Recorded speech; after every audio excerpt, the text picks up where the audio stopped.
I hunted, Rob. I hunted for Tobey Maguire's dick.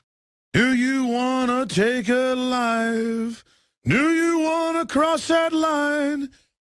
Because it's a long way back from hell. Marwan, Tolanilu. Ichaer Gwanar Navalano Sibado no Kirar.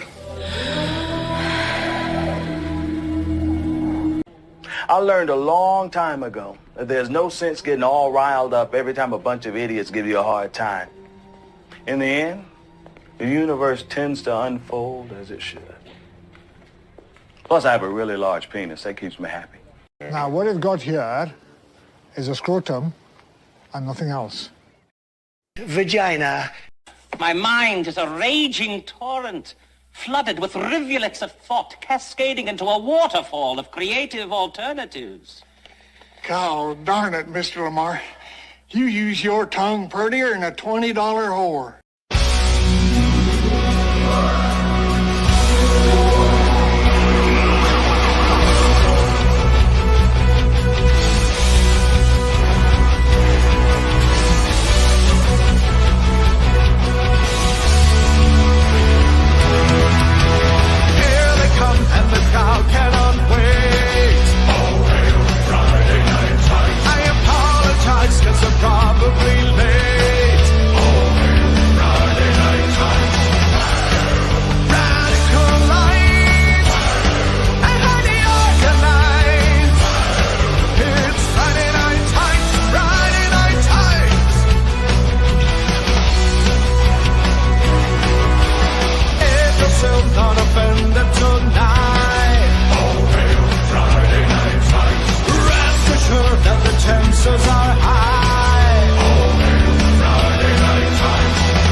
Hunted, Rob.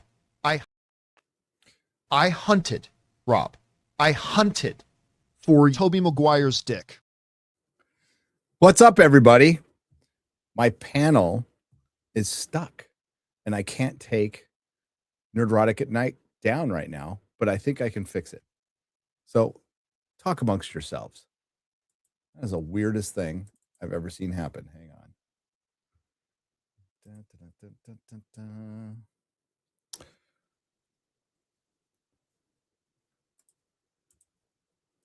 I'm going to enter the studio twice.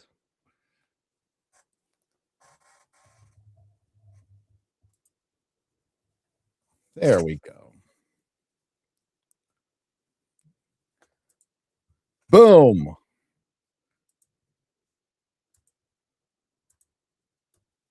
That's fixed. I don't know if you guys heard double me right there. I did. That's a great way to start a stream. That's weird.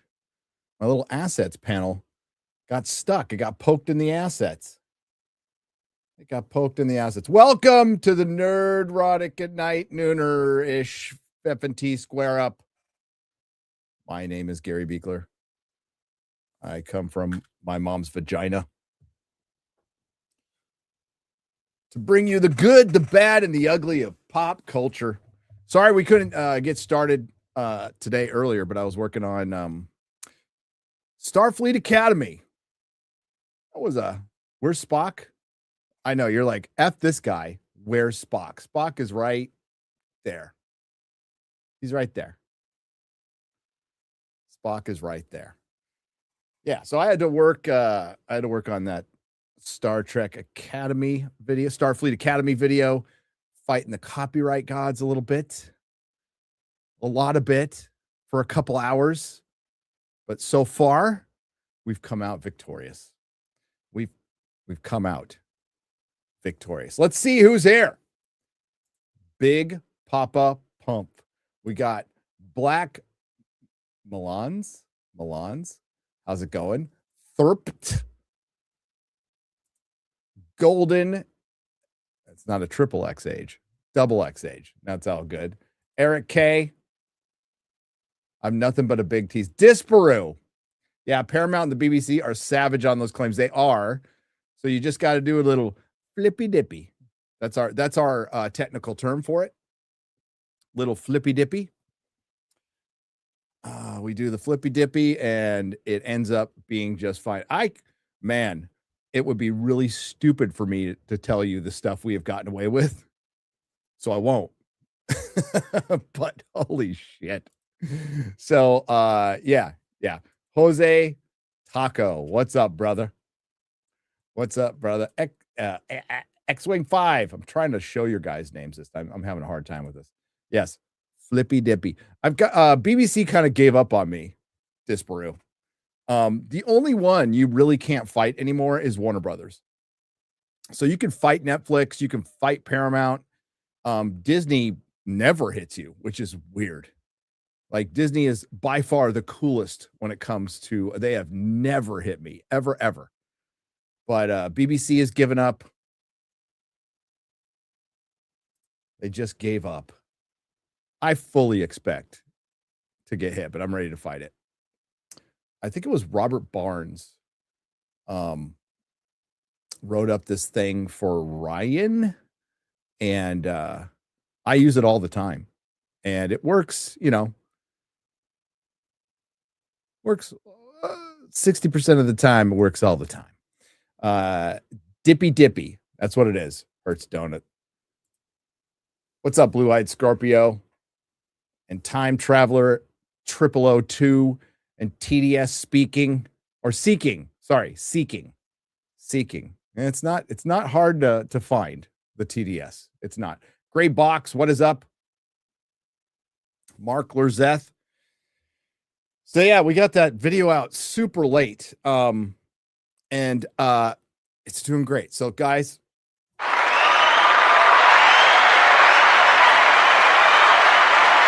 it hasn't quite. I normally put out a video and I don't look at the analytics for a day or two because you can't do anything about it. And I don't want to get obsessed with analytics because that is the one way that content creation can drive you insane. So it's just, you put your stuff out there. It's a leaf on the wind. It goes where it goes and it's fine. But I checked today because I wanted to see how fast Drinker fucking killed them, by the way.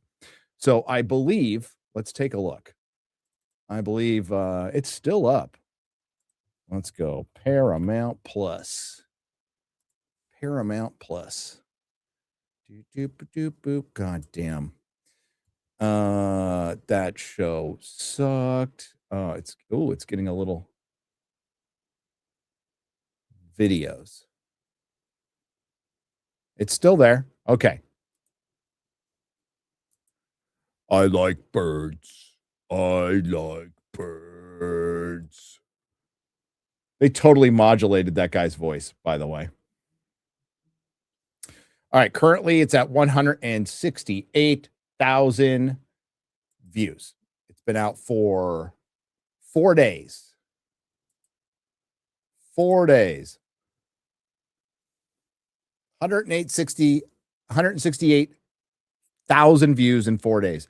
Drinker, in 2 hours, hit 217,000 views that you guys see. I hope Drinker doesn't mind. I will tell you how many videos that was in reality, and just by experience. I didn't look at his analytics, and I can't. But knowing what I know about Drinker and knowing what I know about YouTube, in truth, that was about 400,000 views. It takes a while for the view count to catch up. So we see, as Disbrew knows, we see real time in the back end. We see it in real time, but it takes a while to catch up on YouTube. And sometimes it could take a day, sometimes take a couple of days. But Drinker beat this in under an hour. In under an hour, he beat this with his review.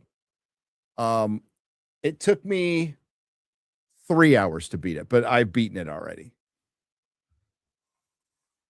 It'll catch up later. It doesn't look like it now, but I've beaten it. So thank you guys.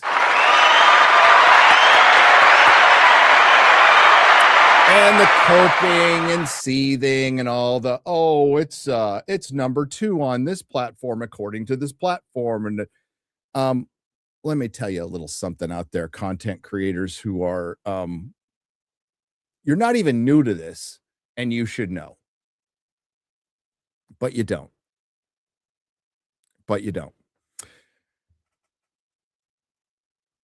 If this show for free, and everybody knows about it now, can only 168,000 views is awful for a TV show that cost $10 million. It's awful. It's not really good on a channel with almost 2 million subscribers, especially when it's Paramount, especially when they combined 2 channels for it. So I want you to just anecdotally do the math in your head. If nobody's watching it for free, how many people are watching it behind a paywall? Because it is a small percentage of a small percentage. So when Red Letter Media, and I don't know if they were just doing this tongue in cheek or they were clowning people. I don't know. They're really irreverent guys. But I did hear from somebody who worked on Star Trek Discovery that particularly the shorts got like 5,000 views. 5,000. And the shows get nothing to justify what they cost. But Paramount at the time didn't care because they needed Star Trek around. They want their crown jewel. None of the people who ran Paramount actually watched it or cared, and it was just Star Trek. And they couldn't tell you the difference. Sherry Redstone and her fucking retards couldn't tell you the difference between good Star Trek and bad Star Trek. They're just it's Star Trek. It's silly space stuff, whatever. Okay, I'm going to go to Epstein Island now. So, they don't know. How has Kurtzman been able to get away with this for so long? He's produced other shows for them. He is a good company man. He's good at the art of bullshit, and he's taken advantage of a system that's pretty much spawned from the streaming bubble. He got himself a good contract. They are contractually obligated to make this shit, and they have to. Now, they actually aren't. That's the truth. They could cancel this shit tomorrow, but they worry about political capital, and it's ego. Ego costs Hollywood, even in the good times, billions of dollars. Worrying about bruising somebody's ego costs the town billions of dollars. Now it's costing them an industry, a fucking industry. But whatever, you won, Kurtzman. You got all your Trek out there, and nobody can remember an episode. Nobody can remember a character. Nobody can remember a line. Well, we can, but it's all the cringe lines. We can remember stuff like a retarded Kelpian crying for his mama, and that blew up all the dilithium-powered ships in the known universe. We remember Michael Burnham crying for the 50th time. We remember Pinky Swears. We remember singing Spock multiple times, dyslexic Spock, crying Spock. We remember it all, but not for the right reasons.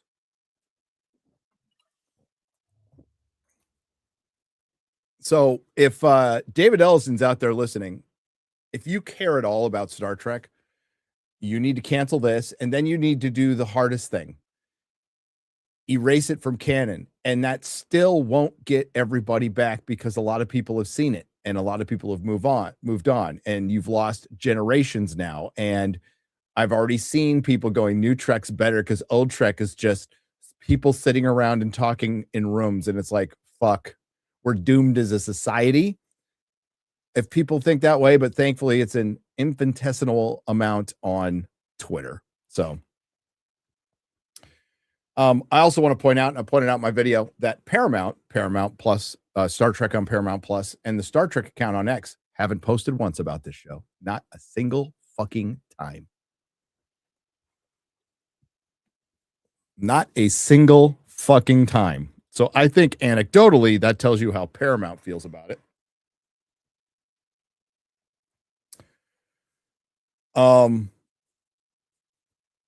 So yes, you need to cancel Kurtzman Trek. Like right away, if you hope to get some of the new of the old fan base back. And that old fan base was the stewards, was the shepherds, they helped bring people in. You're not going to go out cold and go, fuck the Star Trek fan base. We're going to get this Gen Z with this show. This show's got it. A bunch of fucking middle-aged, out of touch Hollywood types who don't raise their own kids if they have them, have no fucking clue. And if they did, they wouldn't make it because they would know they don't watch TV. They don't watch TV.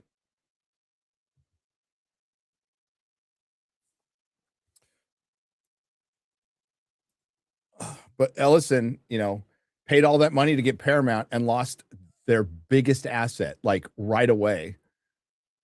So they really want Warner Brothers bad. They do. We'll see if that happens. We will see if that happens, but it was awful. The second episode was awful. It's everything Kurtzman Trek is. And yeah, Disparew's got 2 reviews on it. Az has 2 reviews on it. I've got a review. Drinker's got a review. Go check it out. Putting mine aside, those reviews are far more entertaining than the show. As far as mine is concerned, you will be the judge. Garrett did a spectacular job editing.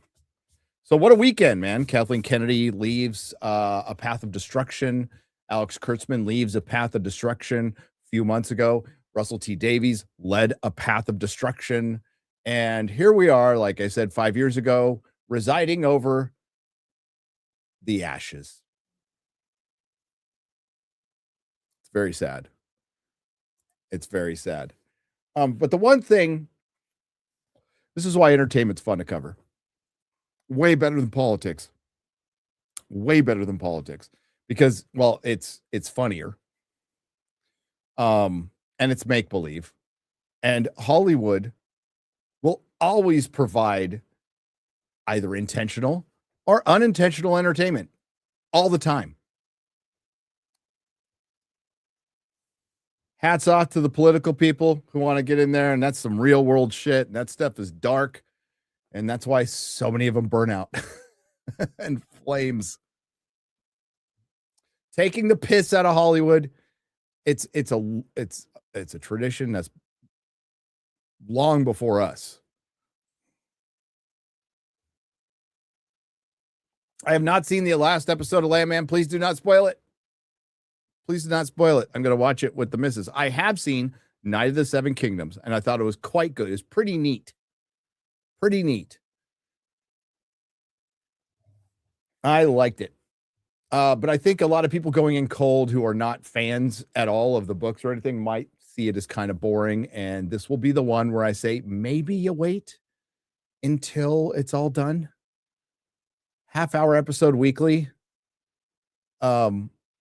As a completely selfish, but also looking at it from a business point of view, releasing stuff weekly is the way to go. It is absolutely the way to go because your show is in the zeitgeist longer.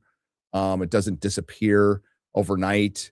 And as much as people will bitch, we'll be talking about Night of the Seven Kingdoms for the next month and a half instead of just a week. That being said, this one probably would have been better if they dropped it all at once. Gonna be real. Oh, another thing I didn't mention in my video, but I probably should have, is the streaming numbers that we can see, because we can't see the real ones, show that Star Trek The Next Generation, Star Trek Deep Space Nine, Star Trek Voyager, Star Trek The Original Series dominate. It's not even close. So no Kurtzman show is even in the realm of any of those shows. They are constantly being rewatched, which means people still like the way Star Trek was. It was a formula that worked. You didn't need to break it. To find an audience that you don't, and I'm talking to Hollywood, you don't understand.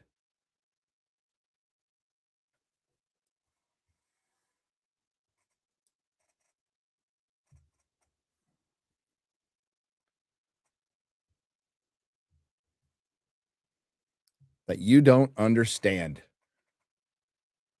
But that's okay.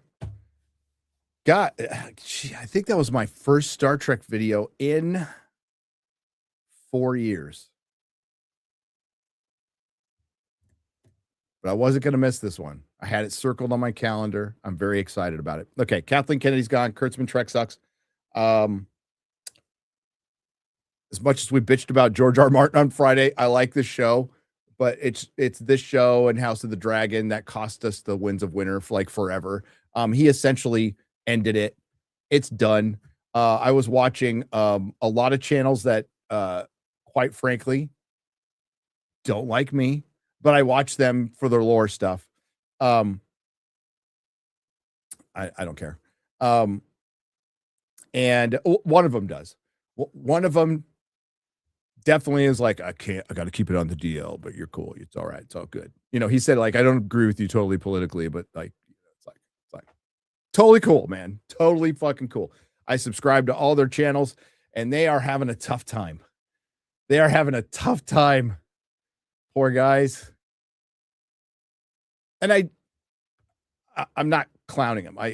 I feel bad. They're actual passionate fans and the kind of fans that like any author on the planet Earth would kill for. And George just doesn't give a fuck about them at all.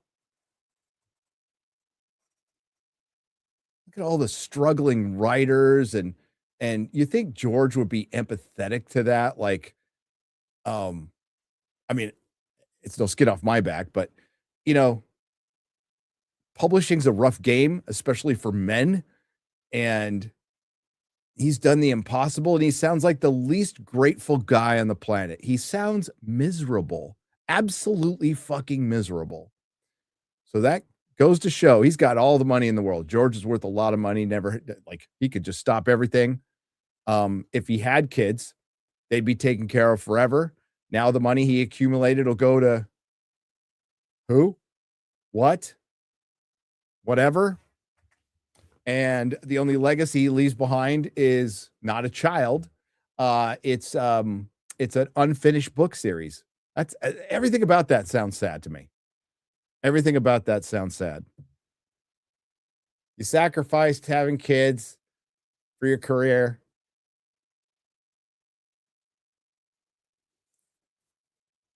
And you didn't finish, man.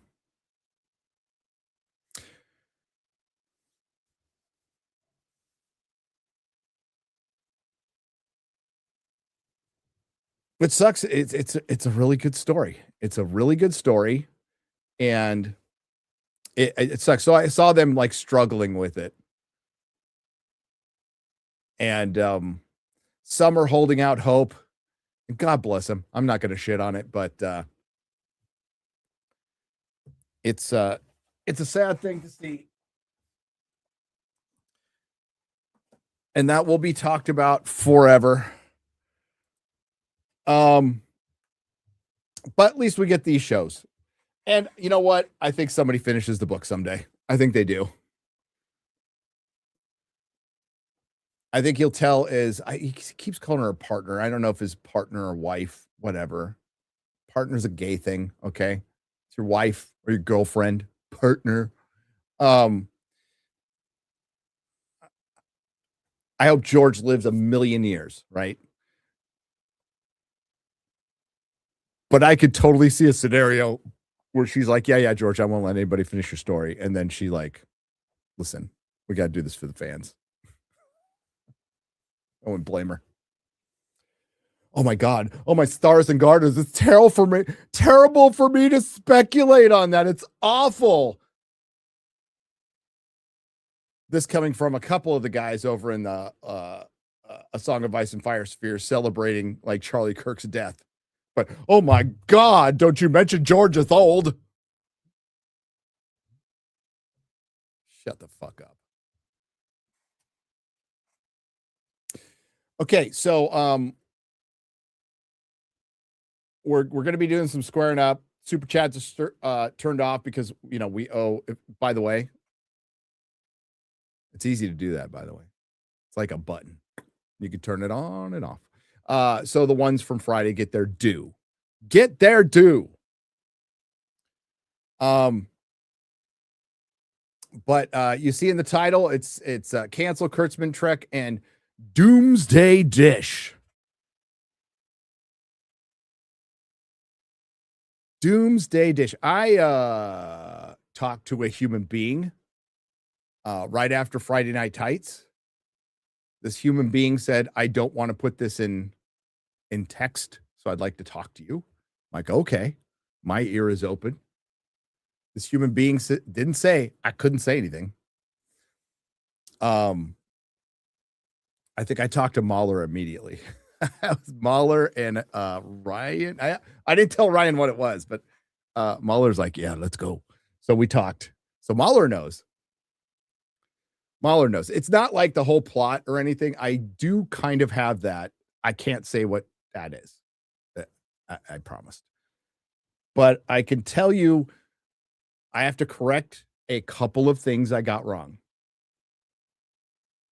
Well, I got wrong because I'll take responsibility. Everybody likes to take hashtag I was right. A couple things I got wrong because plans changed, but whatever. I got them wrong. So we're gonna do some corrections. And then I'm gonna shit. I don't think you're gonna like what I'm gonna tell you. I don't think. And I'll give you plenty of time if you don't want to be spoiled. Like you can go. I'll put up the spoiler thing. So when I start, I'll put up the spoiler thing. This will be a spoiler for Avengers Doomsday. You did hear the confirmation that Mark Ruffalo is not going to be in Doomsday. That is true. He is not going to be in Doomsday. Tatiana Maslany is not going to be in Doomsday. Ironheart is not going to be in Doomsday. Remember what I said earlier. If they were in a movie, there's a chance they're going to be in Doomsday. If they were just in a D+ show, so like Miss Marvel could be in Doomsday. Miss Marvel could be in Doomsday because she was in a movie. Kate Bishop could be in Doomsday because she was in a stinger for a movie. She was in a stinger for a movie. I'm going to take a second just to make sure I don't get a phone call telling me to shut the fuck up. But it's too late now. I even if they said shut the fuck up, I'm not gonna, because I'm not gonna tease you guys like this. Not gonna do it. I don't like playing this shit. It's just like chatting at the comic store, That's all it is. That's all it is. That's exactly. Gary, shut the fuck up. Now I'm going to say it too late. Listen. It's not going to hurt your, well, it might. I can't say that. It might hurt your enjoyment of the movie. It will definitely hurt your enjoyment of the movie if you find out. Just a fair warning, okay? Fair warning. All right, let's get the media ass. Oh, God, it's still not moving. What is up with that? Hang on, I'm going to play a clip. Vagina. Oh, I can't put up. I can't put up the spoiler thing, so I'll just tell you, and then I'll wave when I'm done. All right. So fair warning, I am going to be spoiling supposedly, because I don't know for sure. But this person's never done me wrong, like ever, ever, ever. So, Avengers Doomsday, things I got wrong. I think I said on Friday Night Tights, it starts out with Deadpool's world being destroyed. It does not. It does not. But Deadpool is in it. And Hugh Jackman's Wolverine is in it in the beginning of the movie. Let's just cut to the chase. You guys ready? Spoiler. Another thing I was wrong about is I said earlier on, I was told that no Spider-Men were going to be in this movie. That is not true. There's going to be a Spider-Man in Avengers Doomsday. There's going to be a Spider-Man. And that Spider-Man is Tobey Maguire. And I believe Alfred Molina as Dr. Octopus. As Dr. Octopus. And they will be fighting together. Now, you know, in the X-Men trailer, you saw the Sentinels in the background. Supposedly, again, not sure. This is speculation. They're fighting with the X-Men, not against them. They're teaming up. They all have to team up because you guys know all, and this shit might be out there. I don't check every fucking spoiler, so I'm not going to claim that I'm the first one to say this or anything. I heard it from somebody. It could be out there in the world. I don't go over Reddit because Reddit's fucking retarded. Okay. So not saying that at all. And some of you guys might have heard this already. So you know that it's basically leading up to Battle World, right? There's incursions and it's every world for itself. That's what Doomsday is. Doomsday is a Doctor Doom movie. So it opens up with, well, it's in the beginning. I don't know if it opens up. So in the beginning, there's Tobey Maguire's Spider-Man world with Tobey Maguire Spider-Man and Dr. Octopus fighting the Fox X-Men. Fighting the Fox X-Men. And the Fox X-Men destroy Tobey Maguire's Spider-Man world, and he dies.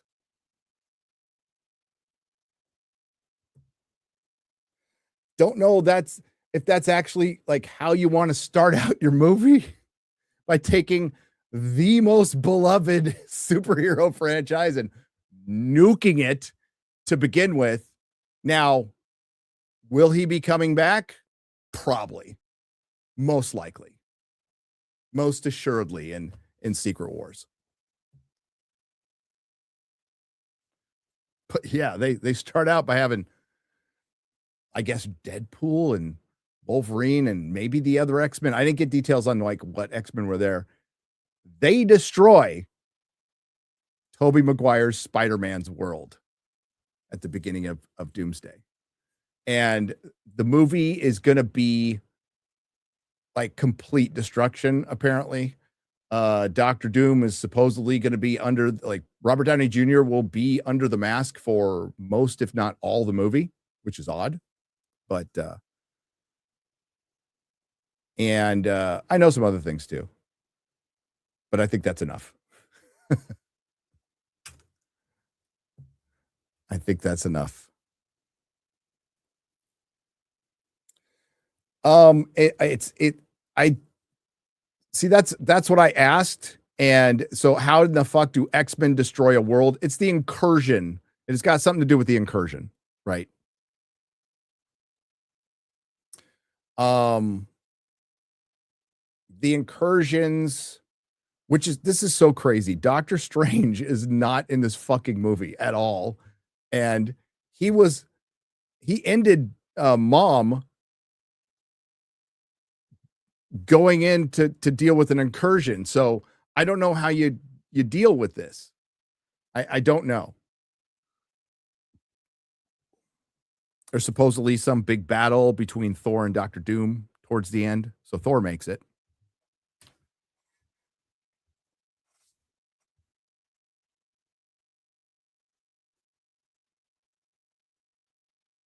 But yeah.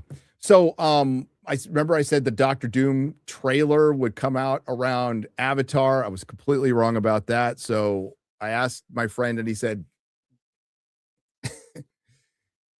he's not the highest man on the totem pole.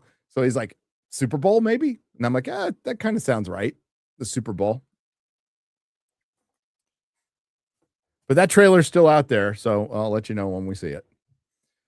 Yeah, there you go.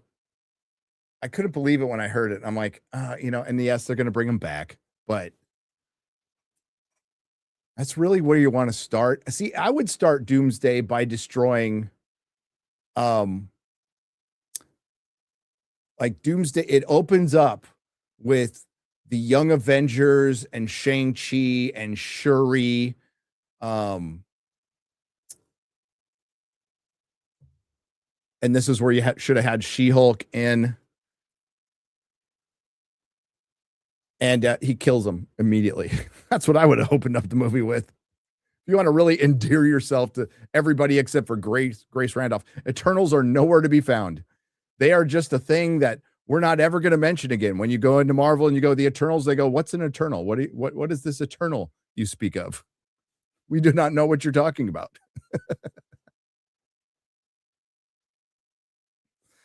Like I said, and many others too, Chris is the first one to talk about this openly, was they are trying to change. Marvel is trying to change.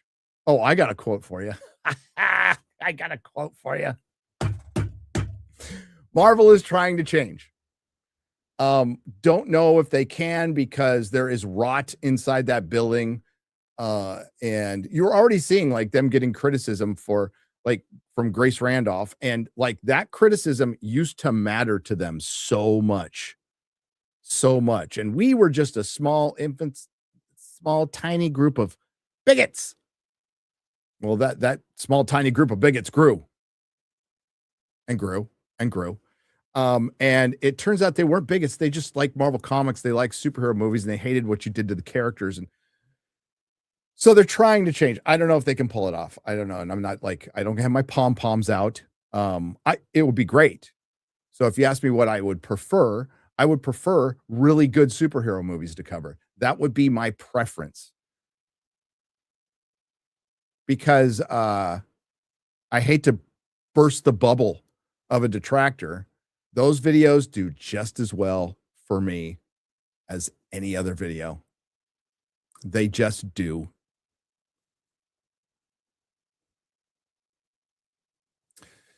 But yeah, I don't have my pom-poms out, and we'll see what happens. I hope they're good. Hope it's great. Hope Doomsday is great. I hope it's great. But so they're trying to change. And I really shouldn't say this one. Don't tell anybody, guys. Kevin Feige is quoted as saying, "We don't want to be Lucasfilm."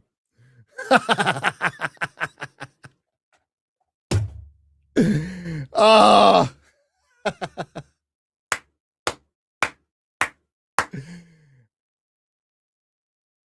Whatever happens, I've got my popcorn out.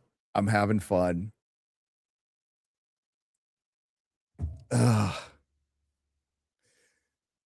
Nobody does. No shit.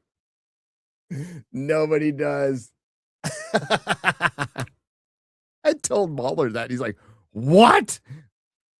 There's another story that's fucking nuts. I have to get clearance on it. Even though I was like, when we talk, he'll specifically say, don't fucking say this. But I don't think they care that much if spoilers get out. I think there's certain ones they probably would care about, but it's hype for their movie, and it's hype that they haven't seen in a long time. So I think I think it's actually smart to put these trailers that are kind of insignificant only in theaters and get people to like, leak them on the internet. Oh, they'll take them down, but it's creating a buzz for a movie like that they haven't had since Endgame. So believe me, they're cool with it. They're fine with people speculating and being excited because they haven't had it in a long time. Maybe they learned a little gratitude. So, and I think it's smart. Put the trailers in theaters only. And if a bad copy gets on the internet, it's actually good. Take a couple down, which makes it legitimate. And then it makes this inaccessible, exclusive thing that people want to find. It's smart marketing. It really is. Yeah, it's still 11 months to go. And as Jeremy pointed out, it's like in the big rags, it's not on like the most anticipated movies of the year. Odyssey is, obviously. For me, Project Hail Mary, Godzilla Minus Zero, that's number one. Endgame was a bad movie, Dragon. It was. I was totally convinced I liked it when I walked out. And I'll never forget, the stream's probably still on the main channel. Comics Division and I did a review, and we're like, oh, we really liked it. And but even the people in the chat were like, it doesn't sound like you liked it. We're like, oh, we liked it. We just had a few problems, and the problems just mounted up over time. The Odyssey could suck. I know this might upset Nolan fans, but he is not perfect. He has made some stinkers. Not a lot. Most of his movies are really good. Okay. To great. But he's made some, everybody makes a stinker. Okay. I haven't seen Sisu 2. I'm a bad person for not seeing Sisu 2. I'll fix that. I've been on this run of making huge videos. And then Kathleen Kennedy leaves. Yeah, I probably told you guys, I was like sitting down, about to hit the record button to start the Star Trek review when the Kathleen Kennedy news hit. Called Garrett, went, got to put it aside. This is important. We have to chronicle it. I have completely blackpilled on Star Wars, but I will chronicle its demise, and it continues. Nothing's going to change. Sisu 2 was a perfect sequel. Oh, awesome. It'll be on 4K, right? I own Sisu, so. I have been keeping Quarterback Garrett very busy. I think he got like 3 hours of sleep. I even offered, I had to do some tinkering with the video, and I'm like, I'll do it. And he's like, no, I'll do it. Okay. Okay.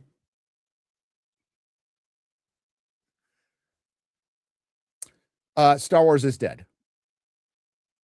It is very dead. I don't know if I don't think Doomsday is going to bomb. I think once people start hearing, Ryan Reynolds is going to be in it, Tobey Maguire's going to be in it, Hugh Jackman's going to be in it, and there could be more. There is one, like all the deaths, they're going to bring people back. So if you're familiar with Secret Wars, so they're mixing in modern Secret Wars, God Emperor Doom, and all this stuff. So Dr. Doom apparently knew about the incursions early on and tried to stop them. And that's what led to him losing his family, I think, and fucking up his face.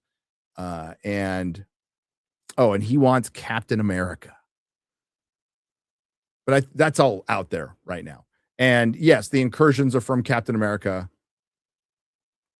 doing what he did in Endgame and having a kid and living a good life. So all the rumors of that are true. So he needs to find Captain America because he's responsible for all this. What for? I don't know. Captain America will not be in his Captain America costume the entire movie, which I think is just fucking retarded. You've got your second to last appearance of Chris Evans. You bring him back and he's in street clothes for the first fucking movie. Are you fucking kidding me? Because you don't want to hurt fucking Anthony Mackie or Sam Wilson's fifis. You see what I was talking about? Ego costs fucking Hollywood so much motherfucking money. And they're going to say, well, it's for a dramatic moment for the second movie. It's like, it's his second to last movie. Put him in the fucking costume. Have two Captain Americas. Who cares? Well, there'll only be one, and everybody knows that. That's stupid. That is just fucking stupid. And I told him that too. I'm like, that's fucking dumb. He's all, it's for dramatic effect. Well, dramatic effect will be getting him in the costume now. Ay, ay, ay. Oh, 84 Secret Wars was an A++. I have the complete everything. I have everything. So yeah, God Emperor Doom. What was I leading up to? He's searching for Captain America. Oh, and my son pointed out. He's all, wow, that kind of sounds like he's all a little bit like what they did with Kang in Avengers Earth's Mightiest Heroes. And I'm like, oh my God, son, you are right. It's been a minute since I've seen Avengers Earth's Mightiest Heroes. Great fucking cartoon that was canceled because of the Disney deal. If I'm sure some people in the chat will remember. Captain America returned in the 21st century, and that affected Kang. And Kang was hunting down Captain America. So is Doomsday just a repurposed Kang dynasty? Probably.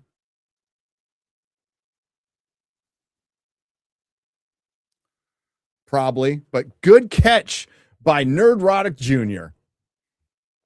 And Kang, honestly, Kang in that cartoon is fucking great. He's the best he's ever been. Is in Earth's Mightiest Heroes. Fucking fantastic show.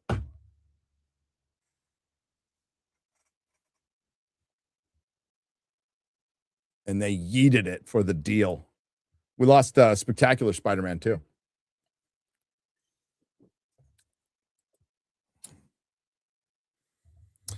Yep. So he's looking for one major character dies for good. Gone. That story for another day because it's connected to another story that's actually crazier that doesn't have anything to do with the movie. It's behind the scenes shit. Let's get to the people. Doom's great in that show too. No, and like, good luck. Like, if you can find the DVDs, they're fucking expensive. Thank God I bought them.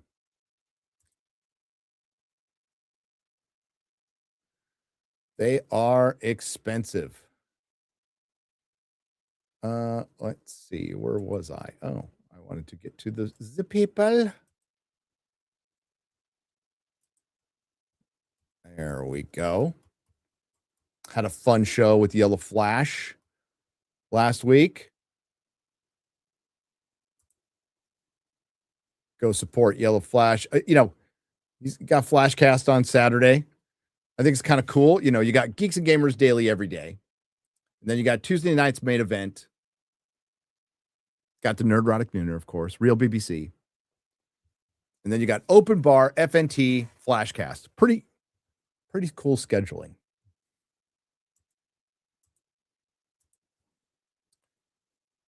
And this is my Tesla work hat. This is what I wore every day at work because it was cold in the shop when I worked at Tesla. And EFAP on Saturdays. I suck for not remembering that. Thank you, Dave. You guys are covered. Who fucking needs Hollywood?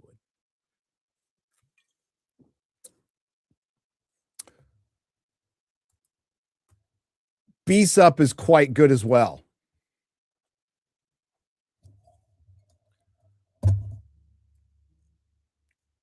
All those dudes are good dudes. Well, Forbidden Frontier will be back. It was Star Trek. Well, actually, it was Kathleen Kennedy that screwed us out of. Well, it's actually me. You got to blame me. But yeah, making 2 videos within 3 days is not something I normally do, and I won't be doing one for a while. So maybe not till Wonder Man. Maybe not till Wonder Man. It did get confirmed that there's going to be a blue wizard in Rings of Power, which fucking hell. I'm forgetting the actor's name.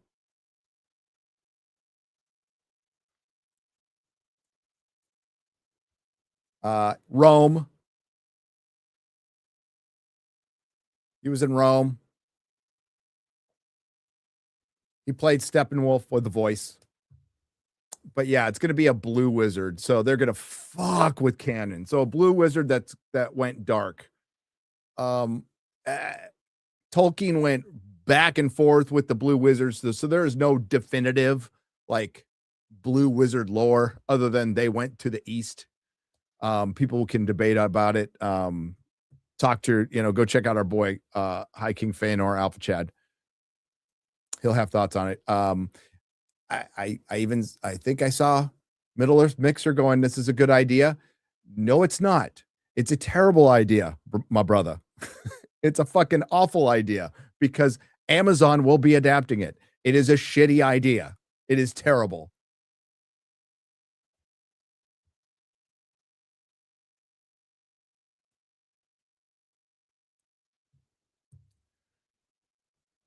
I never forget. I never remember the actor's name, but he was in Rome, played Caesar, Dumbledore's brother, Steppenwolf, voiced Steppenwolf. He's in fucking everything. And he was in Rings of Power. So he was the one everybody thought was Saruman, but he's a blue wizard. Which blue wizard? Don't know.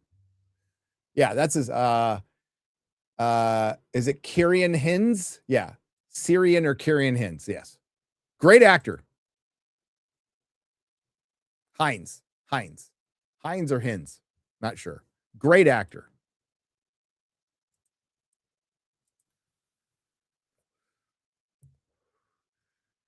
Like he admitted to playing Aberforth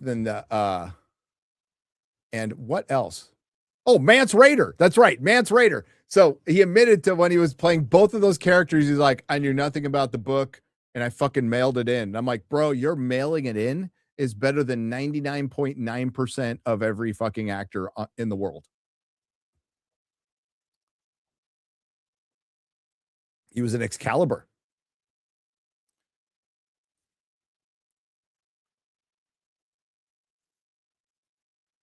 He was in Ghost Rider Spirit of Vengeance, a movie that I love unapologetically.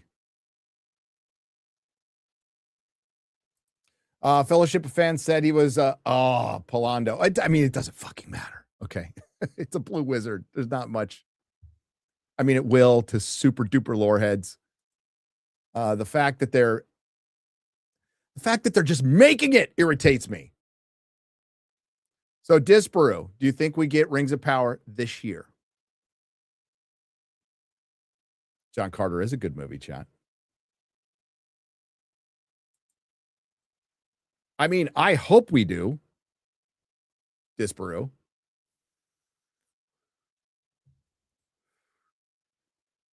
I could fund another trip to the UK with Rings of Power. Be great.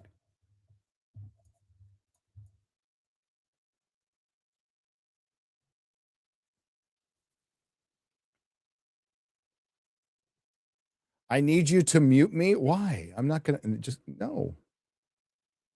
All right. Let's get to the people. I probably just butchered his name. It's probably some Welsh shit.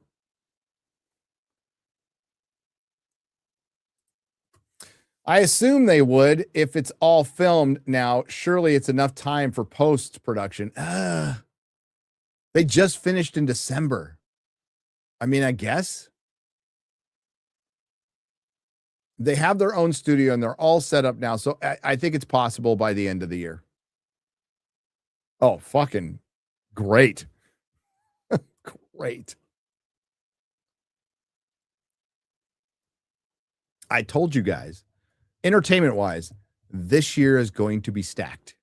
Absolutely stacked. Last year was a desert. This year will be stacked. It's already started out. I said January is going to be busier than December, which is unheard of. But here we are.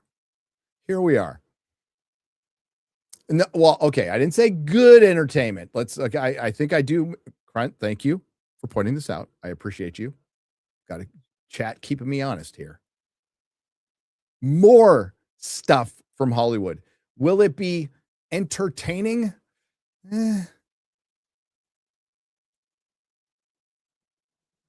Probably not, but we're but we're gonna get more stuff to cover.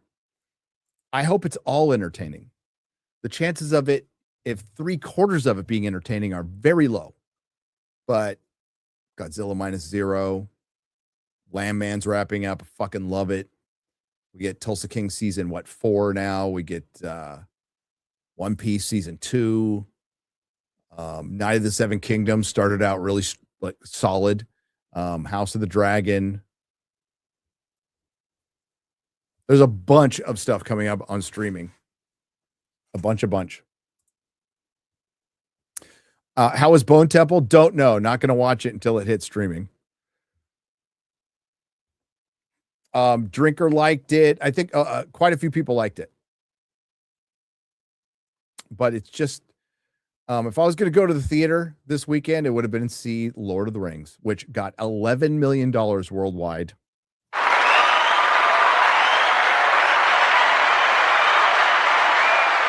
Is it cold in Texas? It's cold enough. It's cold for us. It got to freezing last night. First time. It's been like summer. Well, in like San Diego. Not 114, but it's been nice. It's been nice. All right. Luke Belltower for $1 said, just wanted to say that I am gay and Kurtzman Trek is not my Star Trek. Starfleet Academy is an insult to me. In the 90s, all the fans wanted a gay character in Star Trek. Now in 2026, Star Trek has gone too far till it lost itself, but it's not all gay people's fault. No, it's not.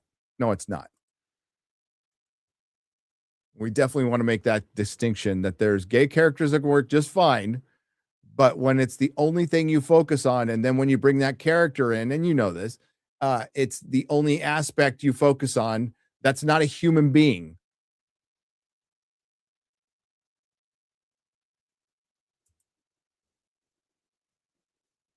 So overcorrected? Yes. They over-incorrected. Pori 29 for 672. Iran has faced over 190 hours of blackout while the Islamist regime has killed over 12,000 innocent people in just a few days. And yet Garbage Wood and self-proclaimed leftist moral activists remain completely silent. The silence is deafening. They're all fucking frauds. They're all debaucherous, degenerate, piece of shit frauds. Vast majority of them. I know our good friend Matthew Marston goes, not all actors are like this. And I agree, but I think the most are. I think most of them are. I think it's the majority. And they can't hide behind, well, I didn't know, or I'm in my bubble, or I'm just ignorant. Well, we assume that. We know that. But like real feminists should be focusing on Iran and the Middle East and women who are not allowed to drive or vote. And I can hear you guys now based, but that's what they should be focusing on.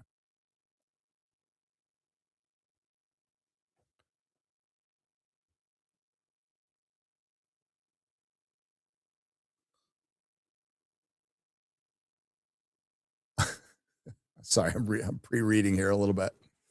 I'm just waiting for that black guy to grow a gas mask and start asking people, are you my mummy?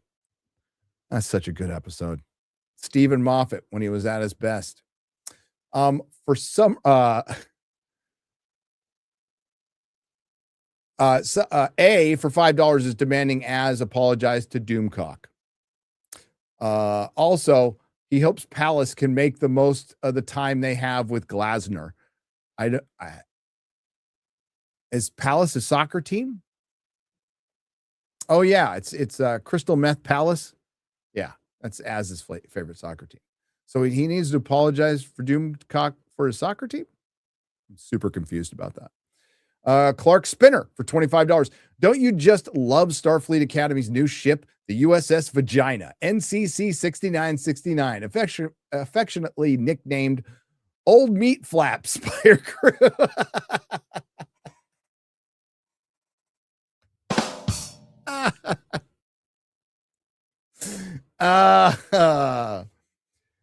Peanut, the Sith Lord for $5. There are a master and an apprentice. Kathleen Kennedy parting has no real value to those who once cared. She got paid. She burned the house down, and Star Wars is still dead. Dave Filoni is full of it. Yep. 21 Palika has gifted 5 Nerdrotic memberships, or gifted a Nerdrotic membership for $5. So is Big PD. The Chill has gifted 5. Thank you very much. Turd Ferguson for $4.99 said, just started Cobra Kai. What would you rate the show on a scale of 1 to 10? The whole show?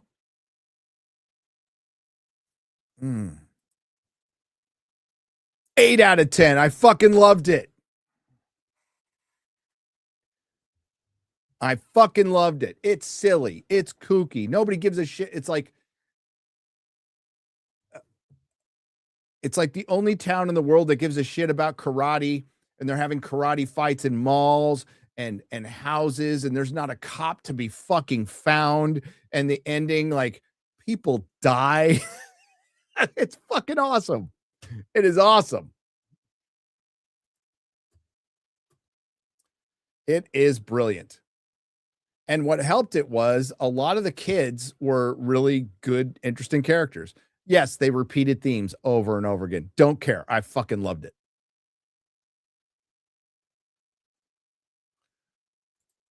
Eight out of 10, baby.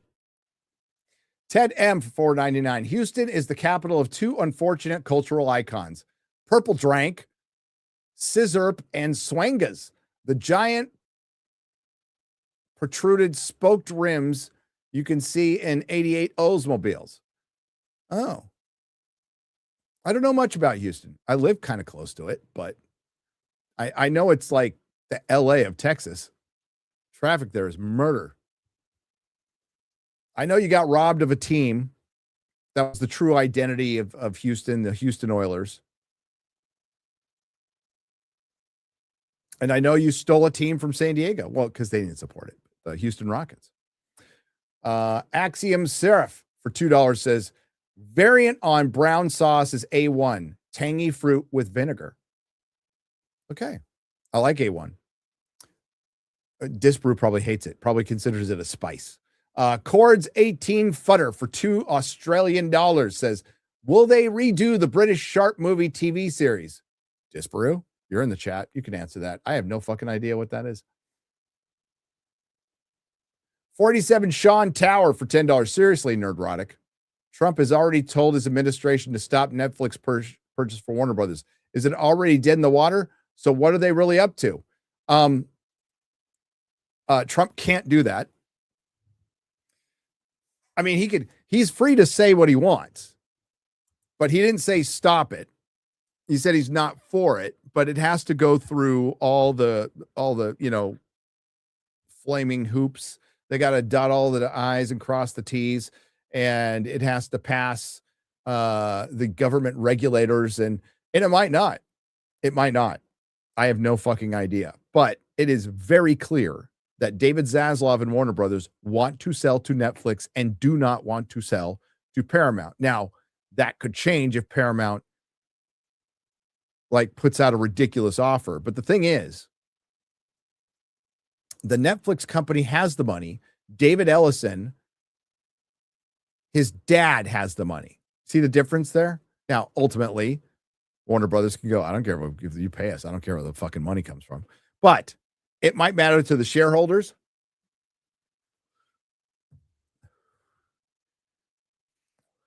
It might expedite the process. I mean, you'd have to talk to listen to the financial analysts out there. Valiant Renegade is a financial analyst. He can analyze your finances. So he would know more than me. The only thing I see here is I can relate it to buying a house, right? So you have a buyer who's got a high bid that's going to get a mortgage. So you have to go through the fucking escrow and all this other bullshit. And then you have a guy who comes in a little under, but he got cash, and you don't have to do any of that. You're going to take the cash. I don't know if they are alike at all in any way, though. I do not know. I think it would be awful if Netflix takes over Warner Brothers. I think it would be less awful if Paramount takes over Warner Brothers. But Warner Brothers will be bought. It will be sold. I think that Trump will buy it. Magnum Norse. That would be funny. Well, Trump almost, a relative of Trump almost bought it. He was part of the Paramount's initial deal. Jared Kushner, his son-in-law. Mad Maxed Matt for $4.99. A few months ago, saw an article that Disney was looking for buyers on Wall Street to buy Star Wars. If Bellani fails, do they sell it in less than a year? I can't see Disney selling Star Wars. I can't. Right now, as it stands, as bad a shape as it's in, if they just stop making it and sell merchandise, it's still worth having. But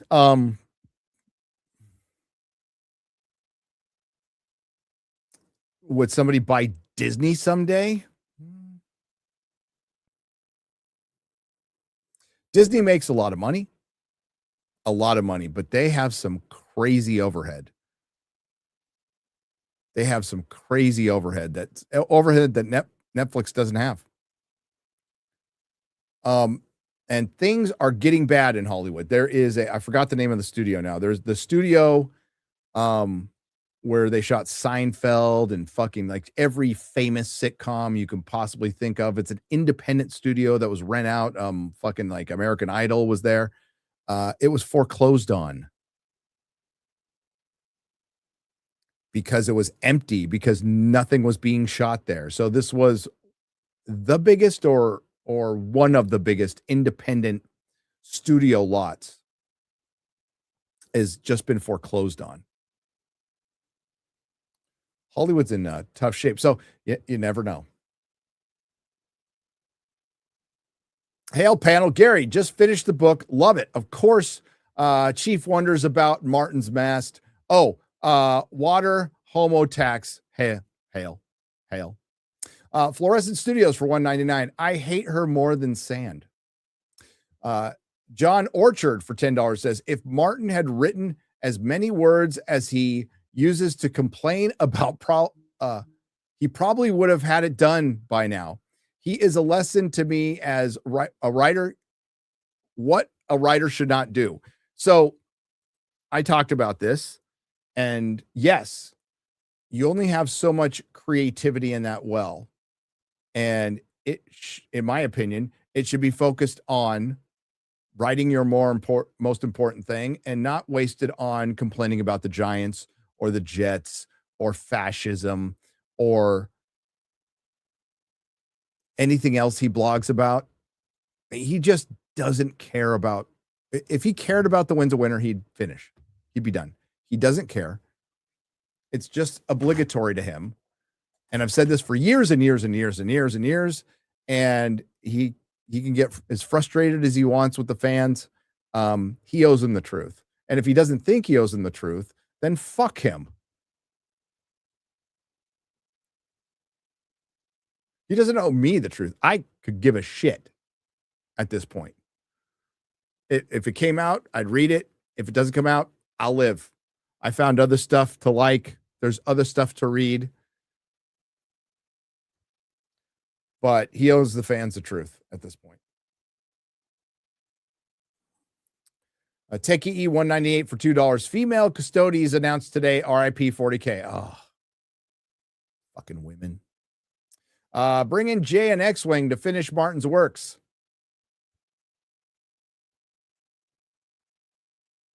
He would never do it, but he should. The watch party for Starbucks Academy was a great idea. As much fun as the premiere was abysmal. Many thanks. Oh, you're welcome. We'll be back Thursday to do it again Thursday. It was fun. Chicken wing for $1.99. I wish I was Chrissy's stepson. I know what you mean there. New Taylor Sheridan show starring Kurt Russell and Michelle Pfeiffer starting in March. Let's fucking go. Is that the Madison?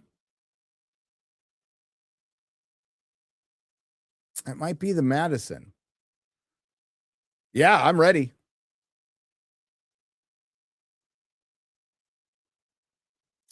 Jordan Alvarado for $4.99. Ryan charges up his lips when he says black. Says it with such rage and conviction. Love it. Listen, Ryan's a lot of things. He ain't fake. Magnum Norris for $10. Stop explaining your country, Disparu. It's unsettling.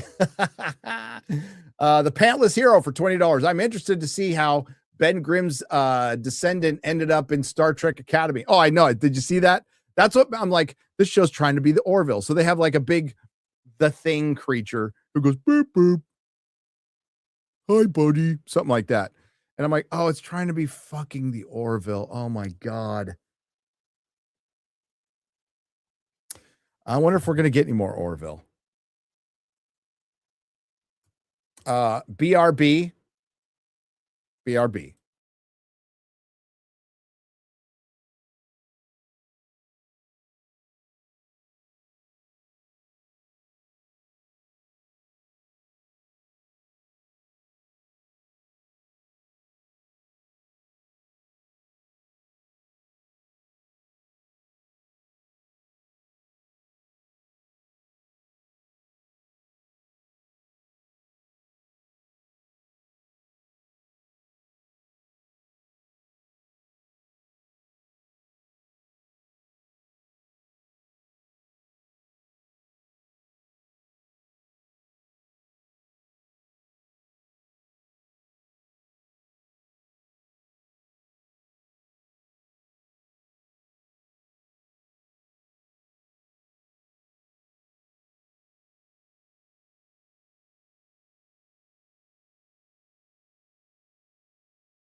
Back. Thanks for waiting. Sorry.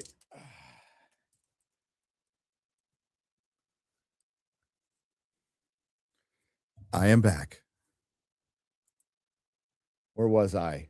Taylor Sheridan, Ryan, Ben Grimm. At this point, what is stopping fans of Trek just making better shows, spiting Paramount? Well, what is stopping them is there is a no fan film rule that started thanks to Alex Peterson over Axanar, which is Prelude to Axanar is fucking excellent. It is excellent. The guy who made it, I think, started thinking he was Stanley Kubrick or something. And it was a crowdfunded fan film that, according to CBS, not me, according to CBS, he was profiting off of. And you're not supposed to profit off of fan films that you crowdfunded. So there was a bunch of litigation, and I think they were still allowed to make it, but it was in 15-minute increments. But it fucked over all the other people doing fan films. And yeah, CBS started suing people doing fan films. The fandom that kept Star Trek alive after it was canceled with stuff like conventions and fan fiction and fan films started suing the fans who wanted to make fan films. That was the beginning of the end. Like, fandom owes a lot to Star Trek. Now, there were conventions for literature back in I think the Worldcon, late 1930s. There was fan fiction back then too. So Star Trek did not invent fan fiction. A lot of people will say it's slash fiction invented fan fiction. That's fucking bullshit. So there were like nerd conventions back in the 30s, but it was for literature. The first real convention for like a TV show was Star Trek. It was Star Trek. So a lot of the fandom that you see today owes a lot to Star Trek. A lot. And they want to sue the fans?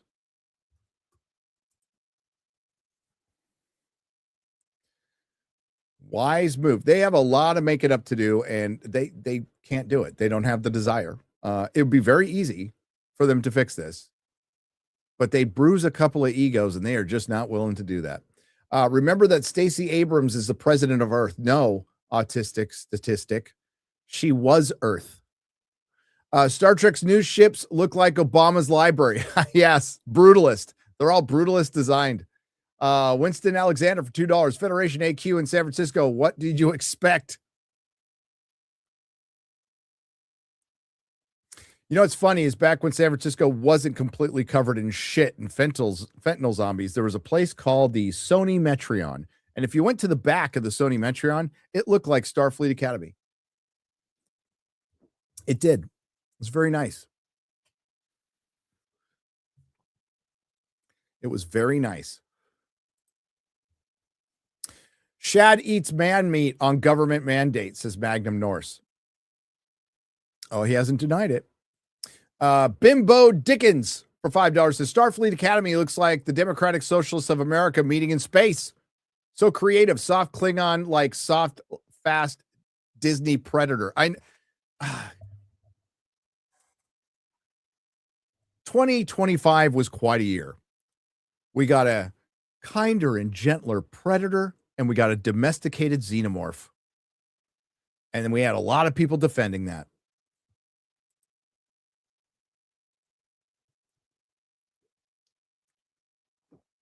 We had a lot of people defending that.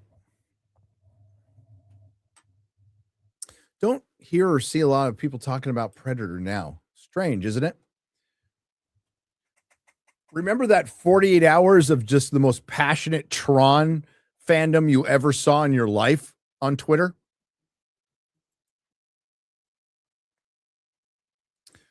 Makes no sense to talk that way. Women with less test don't even sound that gay. With less testosterone didn't even sound that gay.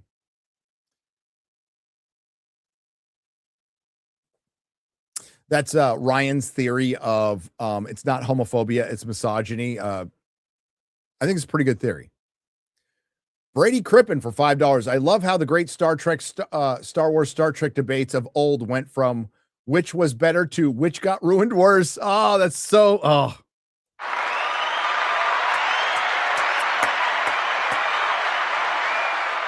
No, my franchise got more murdered.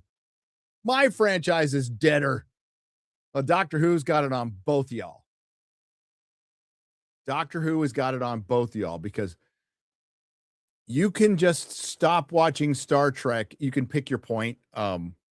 Voyager, Enterprise, one of the TNG movies, whatever. And Star Wars for you can just end at Return of the Jedi.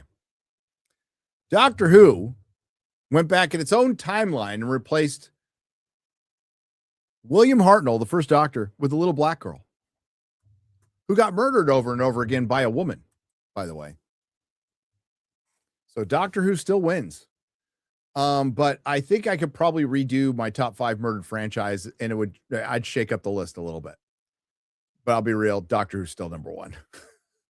Doctor Who's still number 1. Longest running science fiction show of all time. An institution of an entire country. 1/5 of the country used to sit down and watch the fucking show.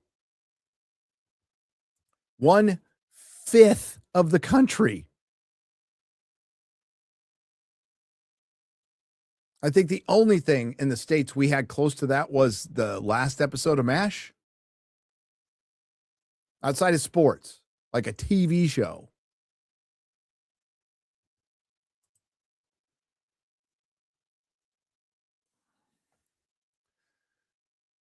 Starfleet Academy is where I train my Jedi Knights and stray women who want to please the Jedi Knights. There's too many damn snakes on this plane, says Magnum Norse. They wouldn't exist after the war in DS9. No point in creating them anymore. Yeah. Oh, the Jemadar? That's not going to stop them. When does that ever stop them? Okay. A lot of people don't know. So we got, I didn't have time to reset this. I think I'm going to save it for another video, maybe on the entirety of Star Trek.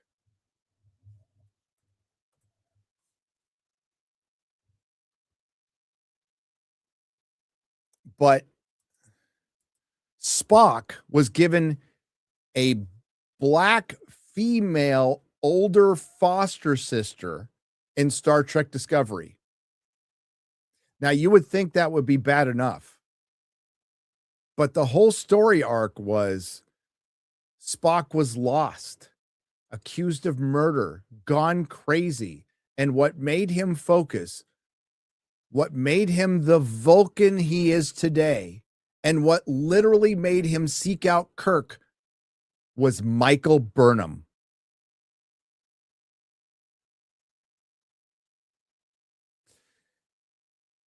And the only reason they didn't talk about her anymore and didn't bring her up to his best friend Kirk, who he was guided to by Michael Burnham, was it was classified information. I'm not kidding.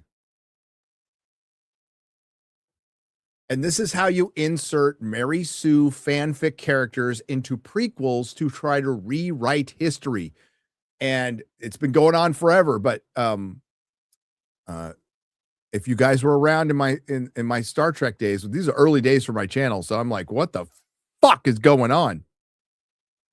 There was so much denial that was happening. It's called replacement theory. Thing is, it's not a fucking theory. It's a fact. It's replacement fact. You get a diverse character, you insert her into a timeline of a legacy character so she can be better than the legacy character. And if the character is beloved, then you don't knock down that character. You make sure she was the one who put him on the path. There's a woman behind every great legacy character. There's a woman behind every man. Of course, we're retconning all of that. But that's how Kurtzman got his gig, because he pleased the DEI gods. He pleased the president and the board because he told them whatever the fuck they wanted to hear. He didn't care about Star Trek. He cared about just having a job at a network. Remember, he was supposed to run the Dark Universe. How long did that last? And Paramount, the fucking retards that they are, hired the guy who completely fucked up with a Tom Cruise movie and put him in charge of Star Trek. And that was after they put a guy who went out constantly and said, I'm not into Star Trek, in charge of Star Trek with Jar Jar Abrams. So it starts with Jar Jar Abrams. Kurtzman worked for him, splintered off in a secret hideout. They now hate each other. Kurtzman ripped off all of his crew, all of his special effects, all of his aesthetics. There's no original aesthetic in Kurtzman Trek. It's all Jar Jar Abrams aesthetic. And then he ripped off video game story, Mass Effect. He ripped off a poor digital artist in Egypt or Qatar. He ripped off Marvel. He ripped off other Star Trek. He ripped off Star Trek novels. Didn't give the authors credits. The guy's a fucking thief. And now what's this? Starfleet Academy is Harry Potter and X-Men First Class. It's like, you know what? I got an idea. Why don't you make not Harry Potter Star Trek or Marvel Star Trek or Star Wars Star Trek? Why don't you make motherfucking Star Trek Star Trek? Oh, because you can't. Because you were never interested in it. You don't care.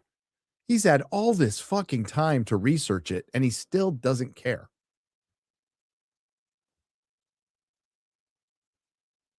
He has no honor. He has no integrity. He has no scruples. And that's how you get ahead in Hollywood. And it used to work when there was talented fucking people there. Talented assholes. That's what made Hollywood. Psychopaths who probably would have been fucking homeless if they didn't make movies, but they were really good at making movies. And they yelled at people a lot. Yeah, probably had some sex with a lot of actresses who were completely willing to do it.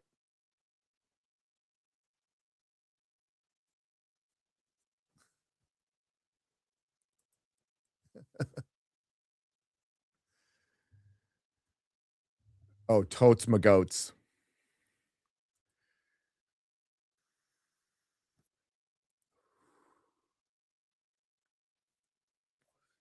I vote independent.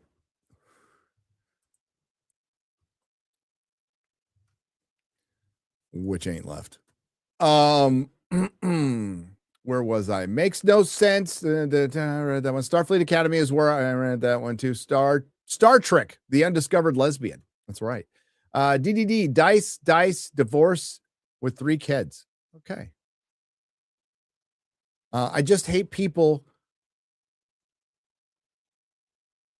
who do. That is random, Aston. I just hate people who do Paul Lynde impressions. I'm going to say a third of the chat knows who Paul Lynde is.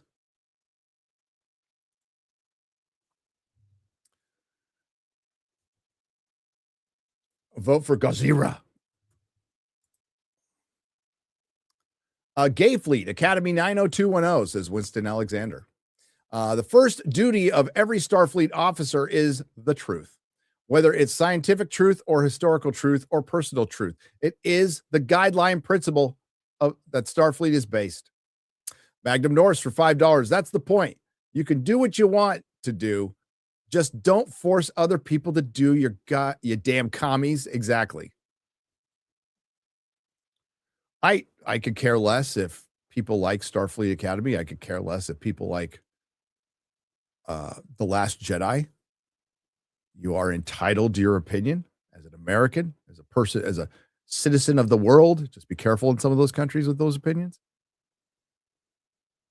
And I have no problem with you going out there and saying you love it. Hell, make an hour-long video on how much you love it and what you love about it. By all means, we need more of that. Just don't give me shit when I say I don't like something or like something. I'm sorry, black people, but Klingons do not share your values, says Magnum Norse. Ryan wants black privilege. Fractal Machine for 30 shekels. The captain / teacher / judge / social service worker / diplomat sends his mother to the gulag, then says, trust me, after his mom told him never to trust him. I also love the emotional Klingon Karen. Well, I love how she also told him that she wasn't going to send him to prison. And then they said she broke out of prison. Is there a Central Perk coffee house on the Athena? There is a, I think Garrett found it. There is a, what was it called? Here, I'll find it. He got a screenshot of it. It's a new video.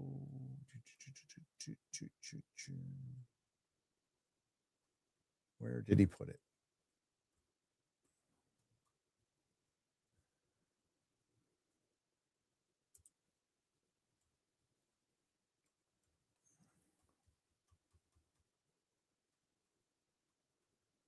There it is.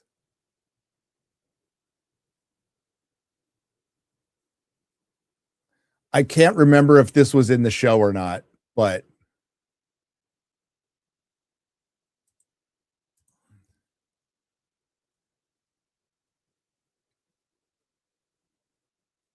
oh, I can't share that one? Hell not. That's dumb. Well, there's the Replica Cafe. The Replica Cafe.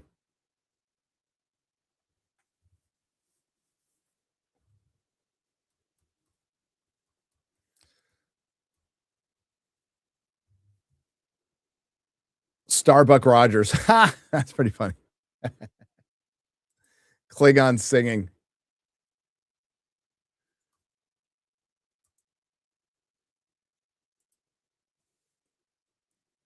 I'm going to ride this joke until I don't think it's funny. Kurtzman is a vandal and a Fargate. Ironically, Giamatti, the Klingerite, is not. He just wants out of the army. Fargate, great series, man. Really fell off, middle of 4th season, early 5th season. But great series. Magnum Norris for $5. Fuck. There's only 2 left. Odin is only 20% Scandinavian, and Flash picked the wrong color. JC Chain for $4.99. SFA, Starfleet Academy is what our higher education looks like in recent decades. Thus, the horrible writing. No training of logical thinking whatsoever. Yes, it's a result of our learning institutions. Axel Foley for $5 Australian.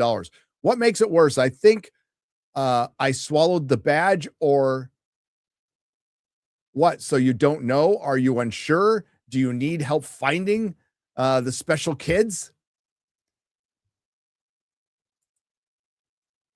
It's funny. See, neurodivergent people eat things.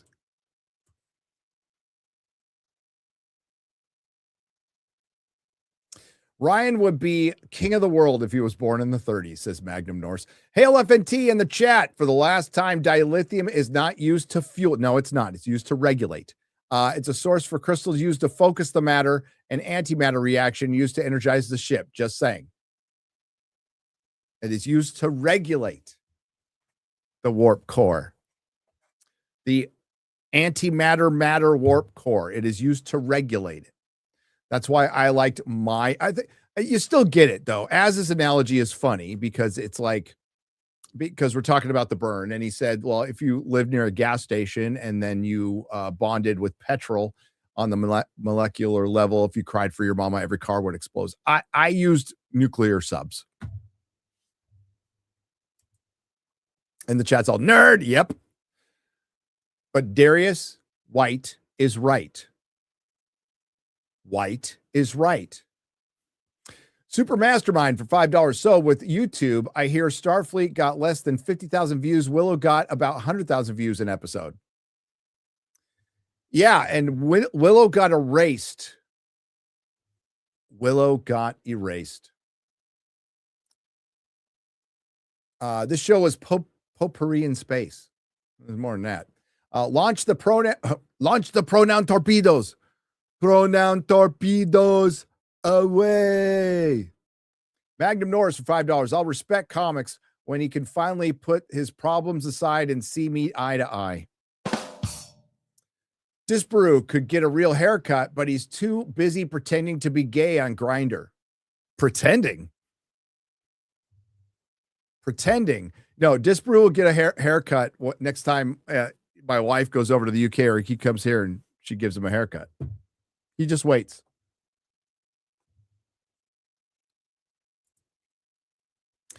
I think that Gary owes Az some money. It's not the first time he's owed a British drug lord some random Guy Ritchie movie some money. Have I English Tony? I probably owed him money. I owed every drug dealer money. I ripped them all off. I was indiscriminate. I ripped off every drug dealer I could. And my rationalization was they're drug dealers. Now, did I put my life in danger? Oh, quite often. BM for $10. Gary, I recently saw you on Nick Freitas' channel and was wondering if you had to do a hot prowl on somebody on the panel show, which would you think would be most profitable? My money's on Shad. Oh, Shad. Well, let me see. Yeah, Shad.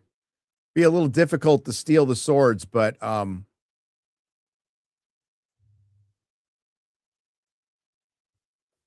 won't be doing any more hot prowls. They're dangerous. Shad's got like 90 kids, so I'd probably get caught. Magnum Norris for $10. Jeremy, who is partially on the spectrum, thinks that IMDb, a site built by people on the spectrum, is a viable critique of Star Wars series. Yeah, IMDb is not. IMDb has recency bias, so you can't compare it to anything older than 5 years ago. I would say anything older than 2 years ago. It has recency bias. I don't use it as a gauge for anything.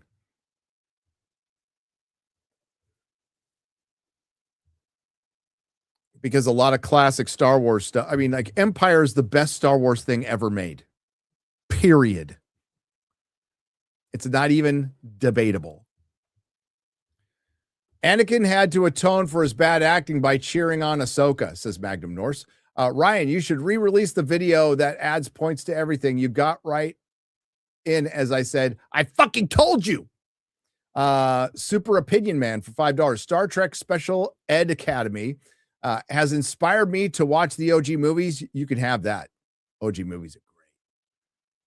How long will Dave Filoni last? A long time, Superfly. Dave the Cowgirl drinking the blue milk, soy skinny latte from Kathleen's Forces Female cup out of the frying pan into the fire, says Dauntless. Yep. Jack Black and Lizzo. This is the way, and it's spelled W-E-I-G-H. Funny. Wigton Briones for $4.99. Question for Ryan. Do you think Filoni was better off in Clone Wars, or should he should never be involved? I like Ahsoka, but she should have died during Order 66. Ryan doesn't like any of the Clone Wars, and Ryan prefers the Tartakovsky Clone Wars, and so do I. Ace Rabbit for $2. Superboy mad over super shit isn't talked enough. Oh, we don't talk about gun enough? I think we do. I don't think there's any shortage of gun talk, but thank you. I need therapy for hearing Filoni's voice. Show us where on the door did the funny cowboy hat man voice touch you? Everywhere. Firecat for 20. Did you hear Brad Meltzer's announcement on Glenn Beck's radio show today? He is writing the 50th anniversary comic of Superman and Spider-Man crossover. Release date is April 15, 2026. See the second half hour of the show. I'll check it out. I heard it was coming. But who's drawing it? Who's the artist? Does anybody know who the artist is? I have a rare copy of the original, like a super rare copy of the original. I have a couple rare copies. I wonder if I can reach it.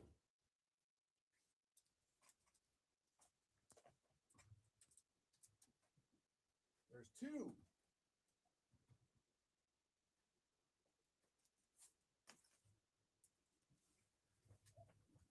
This isn't the rarest one, but I have two, and they're fucking great. So here's the first one. This is limited to 2,000, signed by Stan Lee and Carmine Infantino. And then this one's fucking awesome. It's got Parasite, Doctor Doom, Hulk.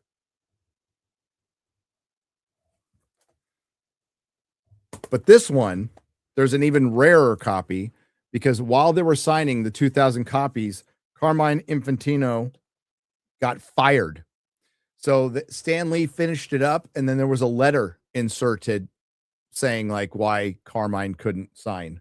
That one's way more rare. Have one of those too. Somebody sold it to me in the shop. But Brad Meltzer's done some good stuff. Comic-wise. I sat through 6 minutes of Starfleet Academy. The vinegar hologram made me want to barf. Trek is so done. Hail FNT. War Dog, it is really done. How much do people hate Dave Filoni's hat? A lot, I think. Friday Night Whites. Oh,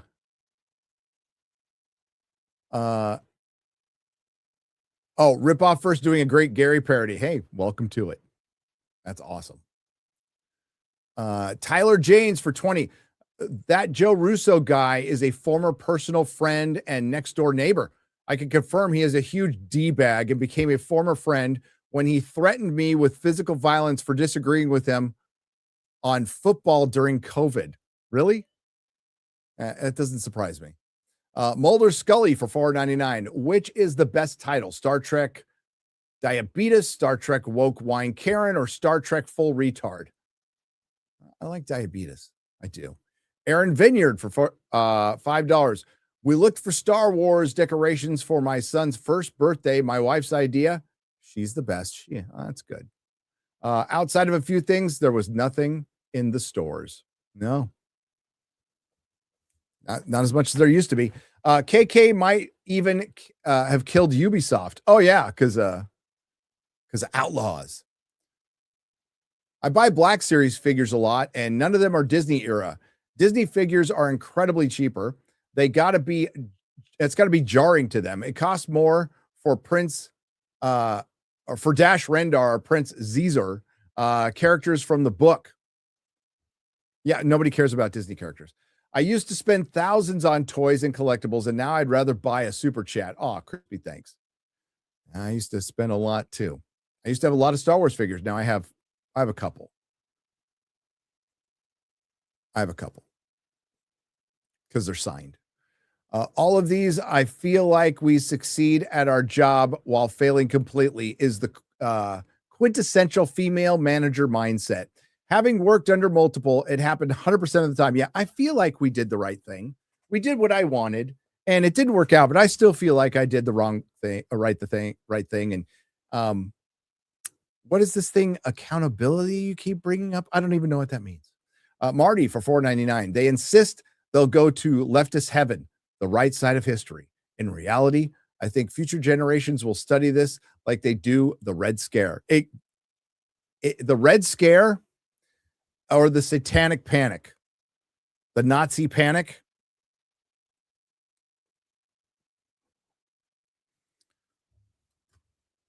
There's Nazi around every corner. The late, great Deborah Hill, who is a modern Hollywood, wants you to think Kathleen is what modern Hollywood wants you to think Kathleen Kennedy is. You are correct. You eliminate the extended universe. You do not know what the meaning of extended is. Dumb starts with C and ends with T. Eagle Thrasher for $4.99 says, "Hail FNT, hail to you." Krog Based for 50 Swedish krona. They hatefully think they can buy audience, mold them easy while viewing them as lowly NPCs. Truth is, they're Sims NPCs with a money cheat. Thank you, Krog Based. Super Based for $10 says, "Never forget, Kathleen Kennedy destroyed Indiana Jones just as bad as Star Wars." Yes, she did. And some of us will not let her forget.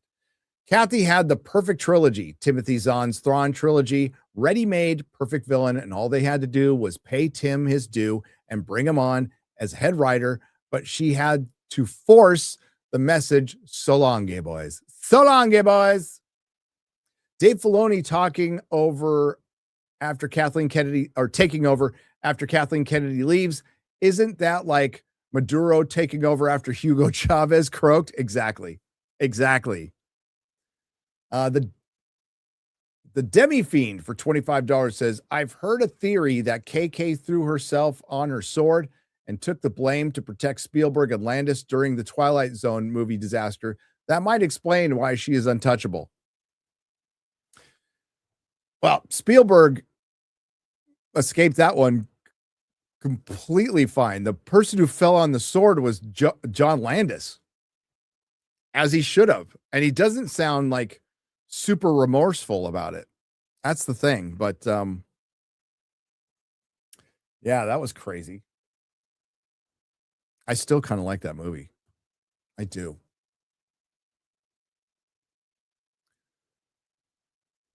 Shout out to Skybrows, Elon Musk song, and Leaflet and Asari put them in the box song. Shout out. Judah, thank you for the $5. Kathleen's name is one of the worst things. Kathleen's name is on the worst things ever filmed and attached to. Kathleen Kennedy headshot. Magnum Norris for 20. Lucasfilm was infiltrated by globalist child abusers. I don't think KK leaving will change anything. I speak on behalf of Alex Jones. I think he would actually agree. Not Kevin Feige for $2 says he's lying. He knows nothing. He knows nothing.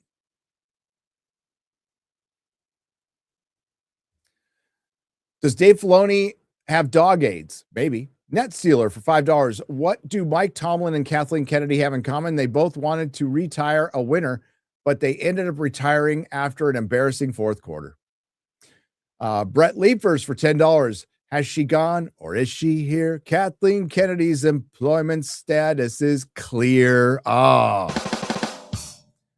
Scott Adams. Yes, rest in peace, Scott Adams. The man left behind a strong legacy, both on and off the comic pages. Yes, he did. May he rest in peace. Fuck cancer. Just when I thought I was out, they pull me back in. Hail to the fellowship. Joe Cole for 20 says, so SGM Mike Vining made a splash joining Twitter. He will be on Unsub. Eli is looking for questions for him. Please build one for him with the panel. Then bat phone it to Eli. I could do that. I can do that. Love to you all. I am just writing to tell you that the vast majority of Greenlandic people do not want to be part of the U.S. That is all. Okay. KK leaving doesn't matter anymore. She got paid and couldn't care less that Star Wars is in bad shape. Can Star Wars ever recover? No, it'll never be what it was. Ever. Same with Star Trek. I could believe all the sci-fi theft in Starfleet Academy, not just from Star Trek. They named the droids after people like Carl Sagan. I heard Shiny in there too. I think I did too. Well, I mean, they're trying to do the Joss Whedon thing, and it's just they're not Joss Whedon, and Joss Whedon can't even do the Joss Whedon thing anymore.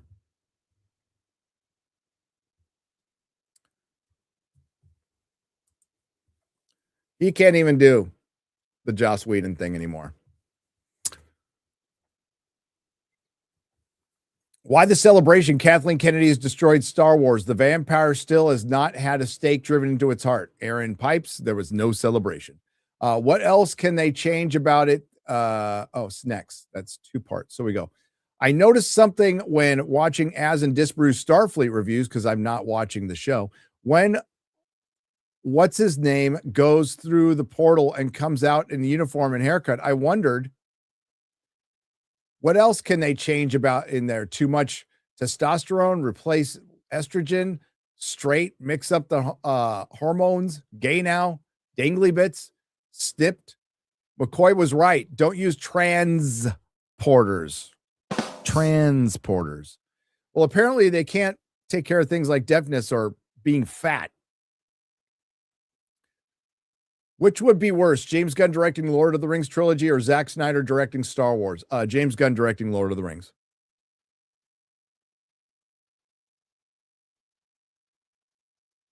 And why do I say that? Because I value Lord of the Rings more than I value Star Wars. I noticed something while watching I read that one. Hey, you've already got more viewers than Star Kurtzman. Robert Hayes, we did. Like a lot more. Thank you. Based on previous installations of Kurtzman Trek, I'm interested to see how much they stole from Mass Effect this time. Well, there's plenty of time, Drunken Finn. They stole a lot. And I knew nothing about it. Somebody had to tell me how much they stole. And it was a lot. Mark Alexander for $4.99. FNT theme music is the only theme I never skip in all of TV YouTube. Hail, brother, and hail Dan Vask. The transition to Quarter Black Garrett always hits hard and perfect. Hail FNT. Hail to you. Hello, panel and fellowship. I opened Hulu last night and saw that the new nature show called Pole to Pole, narrated by Will Smith. You can't make this shit up. No, you can't. Josh Kelsey has dropped $19.99 and walks away because that's what he does. Is Star Baguette Academy the bottom? Yes. That would have been a good. Starfleet Academy is the bottom. The opening line of Starfleet Academy episode 2 totally rips off Admiral McCraven's U of Texas grad speech. If you want to save the world, start by making your bed. The USS Athena ripping off Gundam Wing Zero, for fuck's sake. Kurtzman Trek just rips shit off. That's what he does. I did not say a gamer word. I came close. I'm a big fan of the show Fargate. One of these days, Gary will be so late, he'll have Friday night tights on Saturday. Well, to some Australians, that already happens. Sources say Dave Filoni is leaving Lucasfilm soon.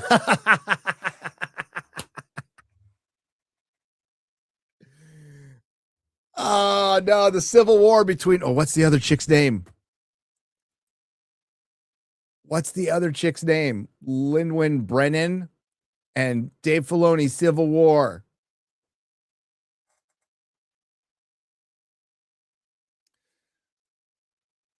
The views up the atrium of this dumbass Starfleet Academy ship looks like a birth canal.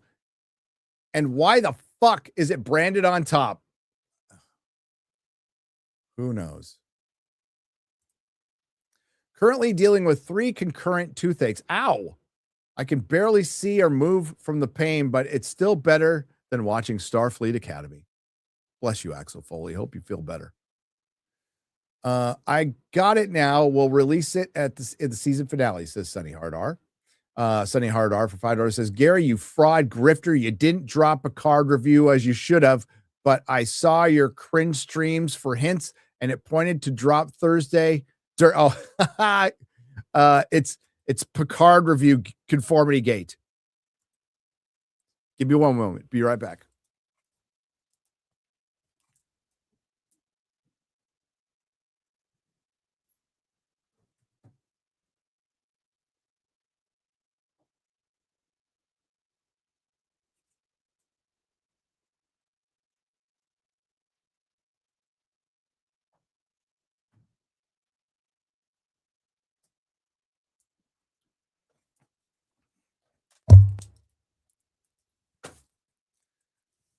I'm getting old.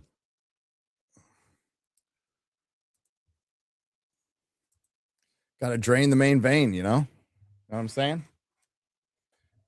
38 seconds later.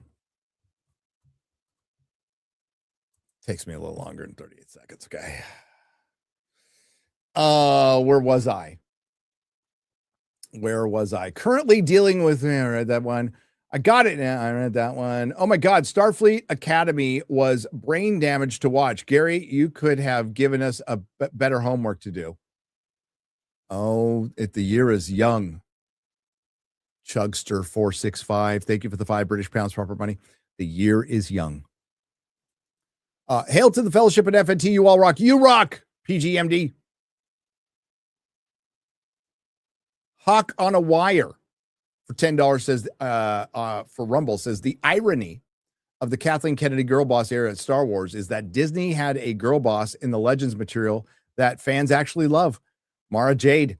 They dumped her so KK could have her Rey Palpatine self-insert. Yep. Dirty Weaker gifted 5 Rumble subs for $25, and PGMD gifted 1. And Jackson Cagle gave us $2.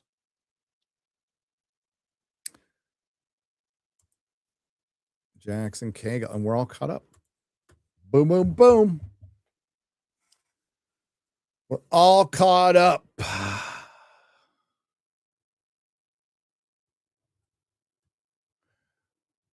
Yeah.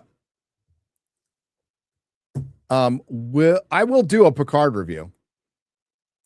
I have 20 minutes of it recorded from my San Francisco office. That's how long ago it was. I will do one.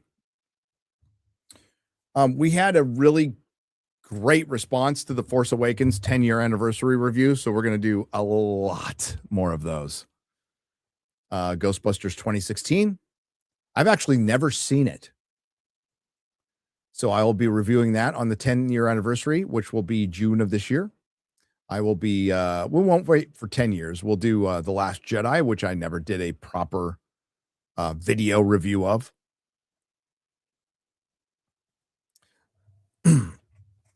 Oh, and Lord of the Rings on the 25th anniversary. Stuff like that.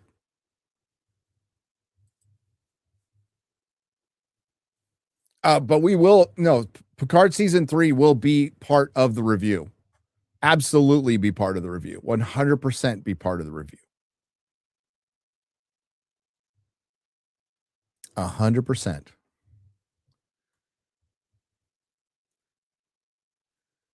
Oh, thanks. Lady Gravemaster said, outstanding work, gents. Thank you, Lady Gravemaster. Yeah, it's 1 out of 10. So cool beans. Yeah, let's get to the member chats and we'll chill for a little while, shall we? I got like a half an hour before I got to see Landman. And I think there's a couple left over from other shows that we'll get to too. Okay. The Last Boy Scout is a new member. Welcome, Last Boy Scout. Welcome. Again, I like that movie quite a bit. Big PD81 has gifted 1 Nerdrotic Live membership. Hail, brother. Gus, who's been a member for 10 months, says, Gary, thoughts on Hans Zimmer's tap to score Harry Potter series? Oh, really? Really? That's fucking great. Going to be hard to top John Williams. If there is anyone who could bring it, it's him. Yeah, the John Williams, it's actually Hegwig's theme. And it is one of John Williams' greatest themes. And his work on Prisoner of Azkaban is top fucking tier John Williams.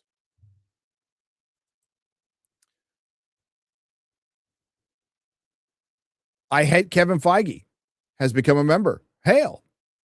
Apollo is a new member. Apollo 536, welcome.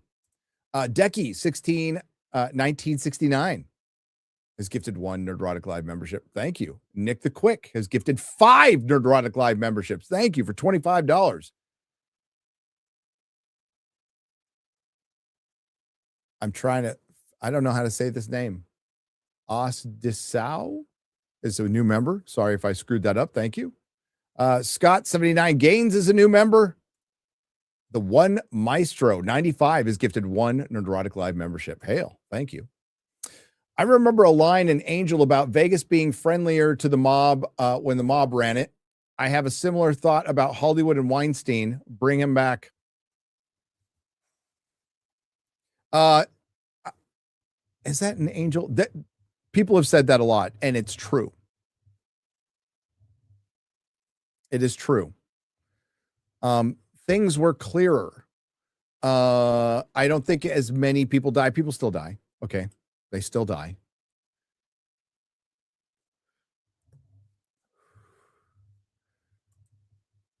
But if you didn't fuck around, the mob wasn't going to fuck with you. I'm pissed I can't use the still better than Acolyte joke on the new Starfleet Academy. I don't think we can. Now, it's still time. Maybe it gets better. Rora Noah Zorro was here, became a member. Hail. Dude, a couple months away. I don't know. You might be one of those people who hates the live action. I get people like fucking normie. And I am. I'm not going to argue with them. I'm not. They're One Piece fans. They feel the way they feel. They go fucking normie, tourist. I'm like, with this thing, kinda. Hail Gary in chat. Az gave me really good advice on my channel earlier. Did he tell you to quit? No, I'm just kidding. Just kidding. You guys really are fucking awesome. Thank you for inspiring me. Hail. Oh, good. I hope it was good advice. It probably was something along the lines of have fun, have focus, don't base it on one thing. Do not base it on one thing. I saw Real Fake Wizard post something today. Let's talk about that for a second. Here's some unsolicited content advice. But yeah, have fun. I had zero expectations of my channel. I did not start it to make money. There were 2 people who were with me doing the post-show recaps early on, Dennis and John Reed, who worked at Netflix and worked on Disney Plus. Don't know what he's doing now these days. But he was the one who's like, yeah, we can make money. I'm like, you're fucking crazy. Shut up. I just want to do this to have fun. So that's what we did for years, just a couple times a month. That's how it started. Channel just hit its, 12th anniversary? But I want to read this to you because I almost responded to Real Fake Wizard about this. And I think I don't know, maybe it's something worth hearing. Maybe you don't think so. It's okay. I do not think I'm a YouTube expert at all. Each channel is different.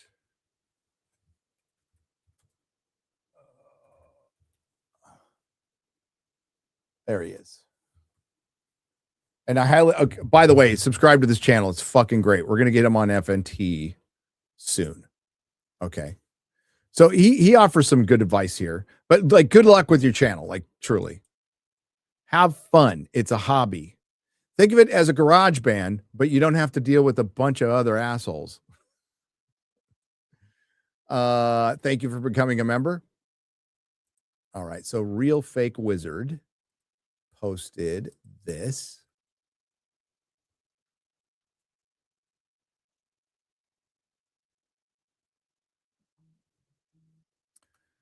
And I think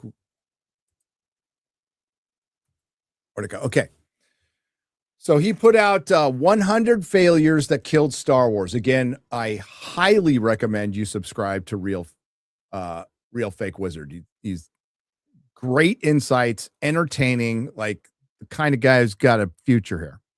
So he says, try not to be emotionally attached to the content you produce. The videos you care about the most often bomb. Can't say I'm surprised. Star Wars is a dead topic. So he hit 7 out of 10. It's not 10 out of 10. It's not 10 out of 10. So what I would say to the Real Fake Wizard here is you're right. Don't get emotionally attached to your content to the point where like it could ruin your day. And I know it happens to a lot of people, and that started with me early on, and I immediately backed away. A video's going to do what it's going to do. It's not the fucking end of the world. There's peaks and valleys to YouTube that are insane. There are so many variables you're not in control of. For example, shadow banning. People always like make the shadow banning thing. Unless you're like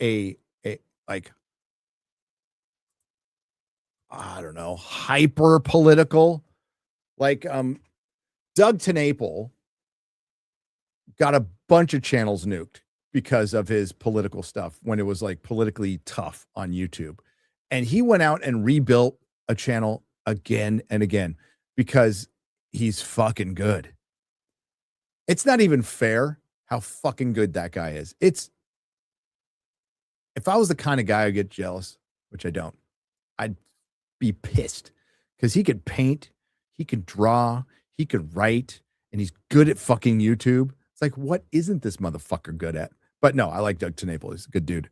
So he got nuked a bunch of times, and then he just went out and just created a new channel. So that's why it can drive you crazy. Now in the entertainment sphere, we're not getting shadow banned. We're not. We're getting flagged all the time. Absolutely, 100%. Every time Ryan uploads a video, every time I upload a video, or whenever Jeremy decides to upload a video, or Drinker gets flagged the most out of all of us. I promise you, every single upload, it happens. But nobody's getting shadow banned. Are there subjects that are taboo? Sure. But in the entertainment sphere, unless you go in on them, that's not going to happen. Now, are there days where the algorithm fucks up? Are there months where the algorithm fucks up and does weird shit? This last year, that happened the most in my entire YouTube career. There was just weird shit going on because they were implementing AI. So usually YouTube would do just 2 changes a year to the algorithm that would fuck it for a little bit.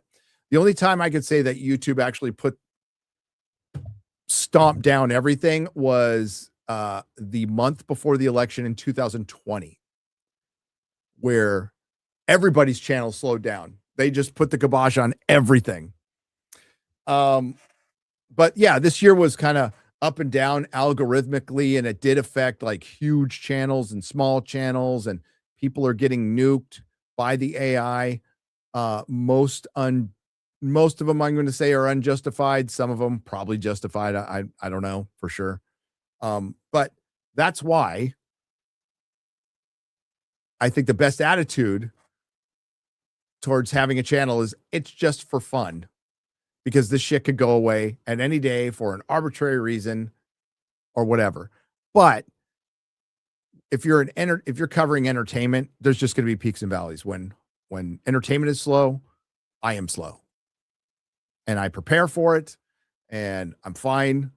And panicking over this shit doesn't help. And it's not healthy. It's not healthy at all to obsess over subs, analytics, 1s out of 10s and stuff. When you're starting, you want to keep an eye on it, but you don't want to like Fake Wizard here. You don't want to get emotionally attached to it. It would just, it'll break your heart, man. It'll break your heart. But what I will say about his particular video here is, just in case he hears this, chin up, young man, because this might be an evergreen video. So, like, for instance, the Kathleen Kennedy topic was at its hottest within 48 to 72 hours of it being announced. And then it's just going to fade out because it's just a very news driven thing. Unless you made your video like I kind of tried to do, not just about her firing, you make it about her legacy, not just like she got fired, boom, read the article. No, it's like, no, let's go over the history. Let's go over what the media is not going to mention. And that's what you did. That's exactly what you did. But YouTube might read this as a list, a listicle, as they're called in the access media. And it will read this as evergreen. So it's not going to pop on the first day. But I would say, young man, check this video in 6 months, and you probably won't be surprised to see that it's gone from 7 to 3, 2, maybe even 1 out of 10. When you see top 5s, when you see lists, it's going to see it as evergreen. And evergreen videos don't pop on the first day. They gradually grow over time. So I would not discourage you from making videos like this. I would encourage you to make more. Always, when you get to a certain point in your channel, you want evergreen content, which is content people can watch at any time. That's not entirely like news topic, news cycle driven. That's the fastest way to grow and get attention, especially in the political sphere. That's pretty much all the political sphere is. But when you make more evergreen content, you have, for one, it's a lot more fun. It just is. And you have things working for you in the background. I got videos working for me in the background from 3 years ago. So don't get too down on this, because I think it was a great idea for you not to make it just about her being fired.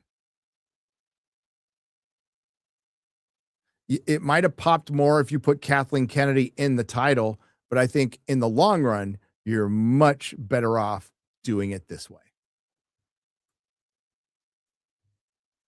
Ask Dan Vask how evergreen content works out for him. You know, the Y-Files, it's all evergreen content. Everything he does is evergreen. So he's got, like, he'll get massive views, but like on his Illuminati video, right? That thing is just going to go forever. It's going to get tens of millions of views, tens of millions over time. So evergreen. Now, the thing about evergreen is you got to be really good at editing, and you have to be good at putting together a story and a good narrative that's entertaining. But evergreen content mostly gets listened to at night. People are going off to bed and stuff. And I love it. That's why lore videos are great too. Those are evergreen as well. So don't get too down. And that's your content creation lesson here today. I don't offer those up very, because I don't know shit. But this one I was like, hey, don't get too down. I think it will do better in the long run. Great channel, by the way. Go check it out.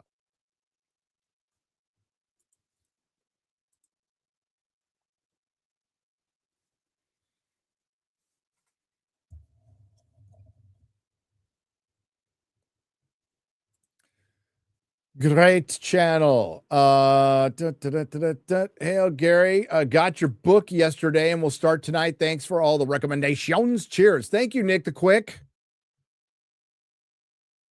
Mikey Gussler's a new member. What's up, Mikey? No, I haven't sent him yet. But I'm going to be sending your stuff with a care package that I'm sending. Because bro, FedEx is expensive, so we want to make it worth sending. I got a 1/6 scale I want to send and then I've got a bunch of comics I want Mahler to read, and I promised him like 2 years ago. I don't even know why he's my friend. I was supposed to go on EFAP, and I got all caught up in my video. I'm kind of bummed I missed that because I really wanted to talk about that documentary. But Mahler is a sweetheart. William Kala has gifted 1 Nerdrotic membership. Thank you. And Azriel Ram. Jesus Christ. Stay in school, kids. Has gifted 5 Nerdrotic memberships. Thank you very much. And also gifted 6. And Iron Sentinel is a new member. Hail. We'll see if we got some leftovers here. I am a boomer. Mahler's your friend because he respects beards. I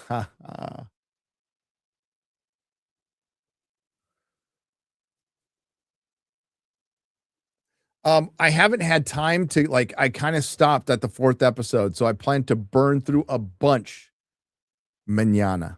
So after Real BBC, I'm just gonna, after my walk and everything, I'm gonna burn through a bunch.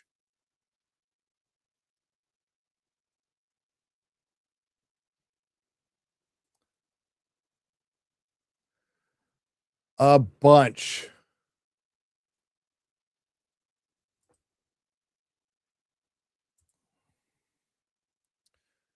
Let's see what we got here.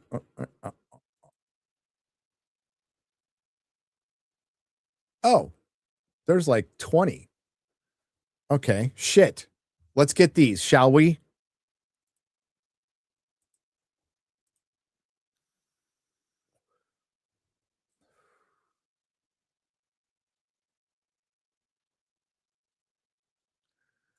I mean, yeah.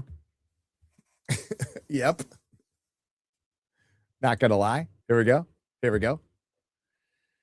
Hey, Gary, ever think of doing a live trivia stream with you and the FNT crew? Would love to see you guys duke it out. Got a movie trivia game based solely on soundtracks for Christmas. It's actually challenging. Merry New Year. That's not a bad idea. You know, Mahler does for the anniversary streams for EFAP.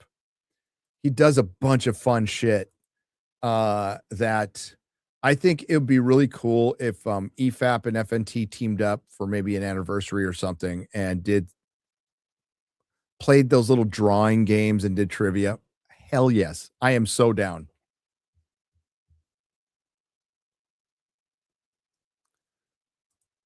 I did not hear that James Marster's coming to MegaCon, but I'll go. Well, Mrs. Nerdrotic will go. Fucking A. What is Side Scrollers involved in? Well, a lot of stuff. We like Craig. Has there ever been another show like Stranger Things that ends so badly that fans convince themselves they are another secret episode released to make it sense? Yes, and it was called something Apple. It was Sherlock.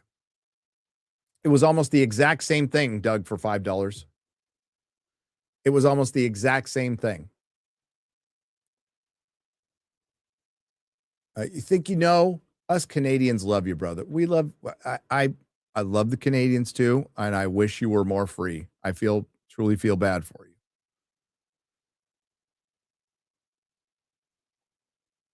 But let's be real when it comes to the UK and Canada. The left is going to left, but the right in both of your countries is so fucking weird because they're so, and a lot of ours is too, they're so afraid. They're put on their back foot because of the narratives that the left spins about them. And they're so afraid to look bad or sound bad. And this is where the left defeats them every single fucking time. Kind of some art of war shit. Never let your opponent have firm footing. They're always on their back foot. You're always attacking. There's a point where you just go, I don't give a fuck what you call me. You're calling me a racist, but we're talking about healthcare right now. So exactly how does that fix the healthcare? You know, and I think the right has been very successful for the most part with memeing. Conan O'Brien was talking about his other late night hosts, and Conan O'Brien's a woke idiot. Remember, you know, Haiti is a really fucking safe place to go. But he was right when he said, you do not fight them with anger. You fight them with jokes, with mockery. And the Canadian truckers did one of the greatest protests I've ever seen. It was a protest with bouncy castles. So they're not shooting people, they're just there playing AC/DC or Rush and sitting in bouncy castles. That's one of the most effective protests I've ever seen. That's why Trudeau had to shut down bank accounts. And it forced him to, that cost him his job. That eventually cost him his job. And that's the way. And again, I am not Republican or Democrat and never will be. Never will be. It's not just, it's not what I believe. I'm an issue guy. But certainly the progressive left has been horrible, absolutely horrible and authoritative.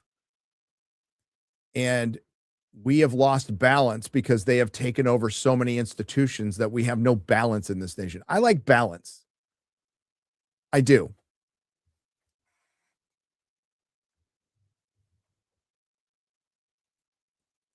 But maybe it's time to think of, it'll never come together. That's the problem. Like we need maybe a third party, but Jesus Christ, the libertarians are a fucking joke. They're always a joke. I like some of their stuff. Taxation is theft. That's fucking great. But goddamn, they can never get it together. So I don't know. Like, we're not perfect down here either. So I hope things get better for you. But it's because your right is so weak. It's so fucking weak. And the same with the UK. It was inevitable what was going to happen in the UK and Canada. And we lose balance. And now we have a generation, not everybody, but we have kids out there who actually think, socialism, I'm going to be able to, transition whenever I want. The government will pay for it and I can blog. And it's like I said before, I almost want them to get what they want. And then we can all be in a line holding our shovels while we're digging our own graves. And I will laugh before I'm summarily executed.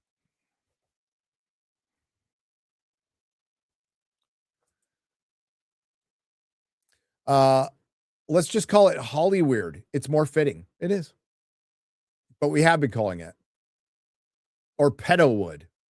On a different tact, what things do you like most about Batman? Asked Robert Hayes. Oh, I've answered this question. I like his determination. Sheer will. They talk about willpower with Green Lantern, but his willingness to commit to the mission.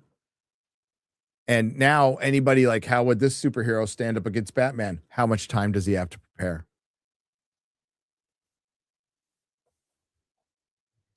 And the costume is fucking cool. When done right, the costume is cool. Why is Spider-Man the most popular superhero in the world? Coolest costume in the world, period. But we also like Peter Parker because he has been through so much and he's still a good person. But that cowl is awesome. Attention to detail and determination. That's why I like Batman. And yes, his costume looks fucking cool. His costume looks cool. Hail, this is Nick at EBN. Hail, brother. Have you seen all these Star Wars AI videos blowing up? Yeah, I've seen you guys reacting to him, Coach. Coach is gonna. This is Coach from the Ecobase Network, and we're gonna react to some Star Wars today. Some Star Wars fan films. It's very exciting. So let's take a look, shall we? The Beggar's Canyon one was really good. We watched it on the Starfleet Academy watch party. I thought it was really good. It's still AI. It's still completely soulless. But what it's great for is you really get a good layout and visualization of something that could be fucking brilliant. So storyboarding is dead. Storyboarding is just dead. You will be able to save so much time. You will be on the fly. You know, you got all these storyboards up there. You can just be able to change them on the spot and see and visualize like, wow, that one, you know, instead of like working off a sketch. And listen, I love storyboards. A very rare book, Making a Raiders of the Lost Ark, has the storyboards. It's a white book. It's a couple $100 on eBay. It's got all the storyboards in it. Another rare book, The Making of the Matrix, the big hardcover. It's got the Jeff Darrow storyboards in there, and they're fucking amazing. Absolutely amazing. But they're cooked. They're done. You don't need them anymore.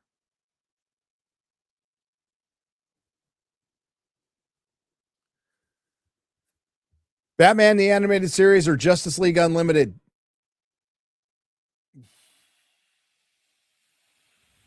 You got to go with Batman the Animated Series, but that's tough. That's tough. Why don't movies cause increase in comic sales? They did at one time. Red Hood. They did at one time, but they stopped being like the comics. And, you know, I don't want to blame the movies, because even when the MC was good, Marvel at one point had, I think it was female Thor during Dark World, or maybe around that. Captain America was dead for a while. So it didn't match up. So you go into the comic store and it's like, there's a black woman playing Iron Man. What the fuck is this? And this is after David Gabriel was telling me they wanted to have synergy. And what I didn't know is so the comics are going to have synergy with the movies. No, the movies were going to have synergy with the comics in all the wrong ways. Hail, Gary, heard you started 40K lore vids. I just started my channel, and while it's only shorts right now, I was inspired by you to actually start making content. Oh, good. Sorry about the female custodies. But when I have time, listen, the story, what I know of it, of 40K is fucking cool. Like, absolutely fucking cool. I wish there was a good, like, real, like, top tier focused one that every 40K fan can point their finger to, but they can't.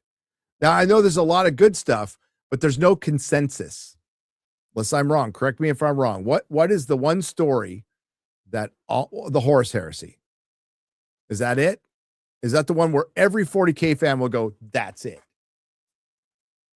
Like, I even know what the Horus Heresy is. Well, I know what it is.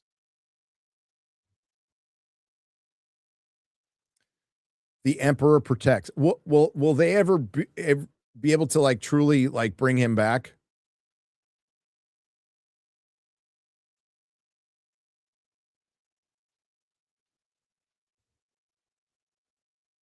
The Horus Heresy is probably the best. Okay.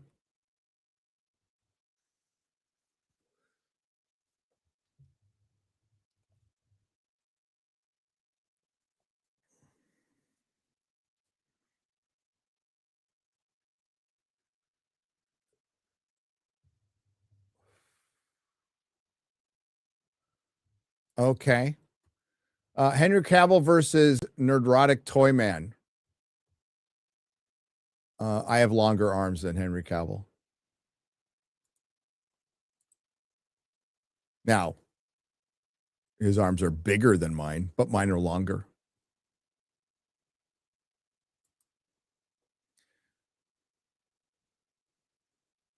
Ironic that Noah is gay and Jewish and pro-Israel. Well, he's Jewish, so I imagine Uzi, he would be pro-Israel.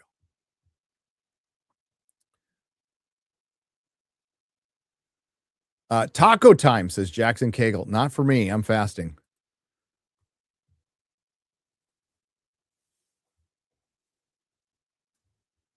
I am fasting.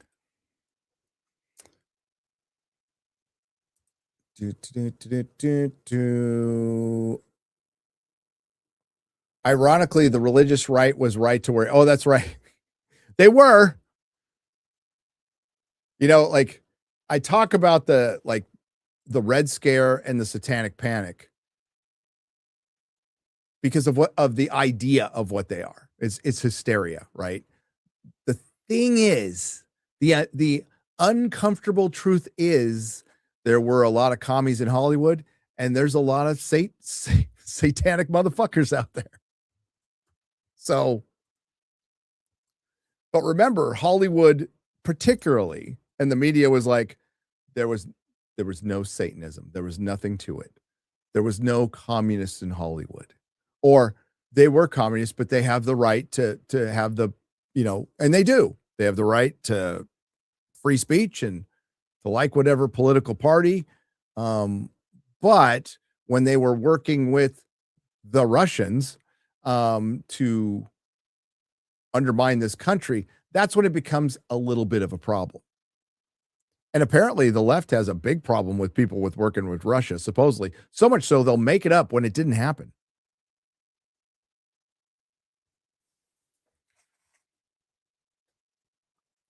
But yeah, they're like, satanic panic. There was no Satanists out. Oh, yes, there was. There's no communists in Hollywood. Yes, there is. There's a lot. And they're so confident about their political beliefs that they don't call it communism. They call it socialism. And what does Hassan say? Socialism has no drip. Whatever the fuck that means. Listen, I'm old. So no drip.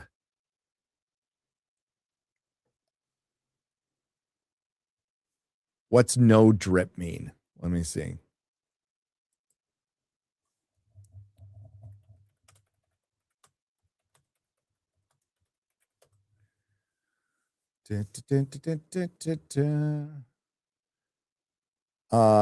In modern slang, particularly in hip hop and youth culture, no drip means someone lacks style, fashion, sense, or confidence.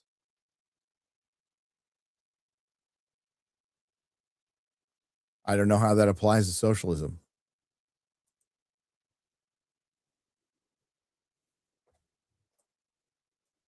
I really don't know. It sounds gay. So Shad, wow. Shad catching strays. Shad catching strays.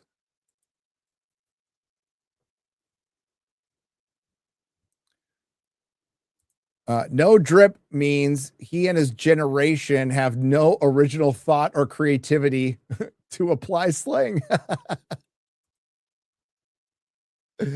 Oh, no.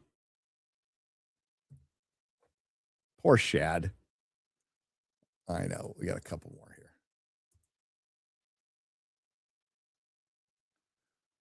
We got a couple more here. There it is. Mahler, please get this is from Zodlander. Hey, did you get your book yet, Zodlander? Let me know. Mahler, please get Gary to play Dispatch. The dialogue is not very good. The voice acting is okay, minus Alana. Critical Roles, Cali, Valley Speak is all over the game. By the way, I emailed you about the FedEx failure, and I did get Mrs. N's response, and I have responded to. Gotcha. So he didn't get a book. FedEx lost his book. So, I mean, we want like Ripison to handle that, but if it becomes too much of a problem, just hit me up. We'll take care of you. You will get a book. You will get a book. But I'm sure they'll take care of it. I'm sure they'll take care of it.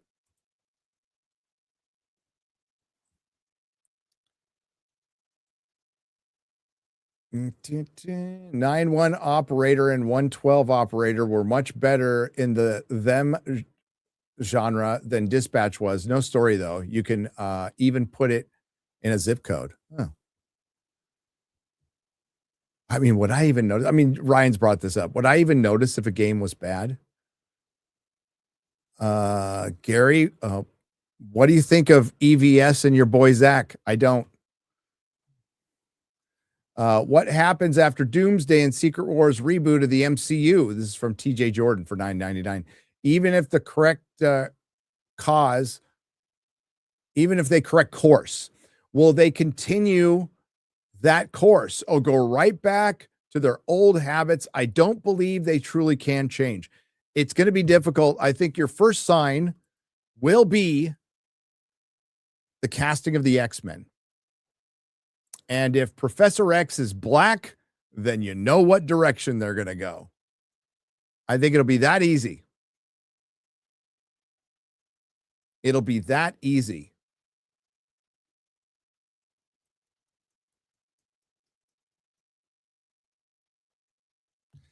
But they are going to do a soft reboot. Listen, they should reboot everything. They should recast everybody. They're going to have to recast Thor, Captain America, Iron Man, eventually Spider-Man. Apparently they have a new deal. I'm not sure. I haven't seen that in the trades, but they have a new deal with Sony, and Sony would be really smart to do a deal with them. I don't know how much Tom Holland's going to be around, but the thing is, you just recast it. You don't fucking kill out. Robert Downey Jr. is not bigger than Iron Man.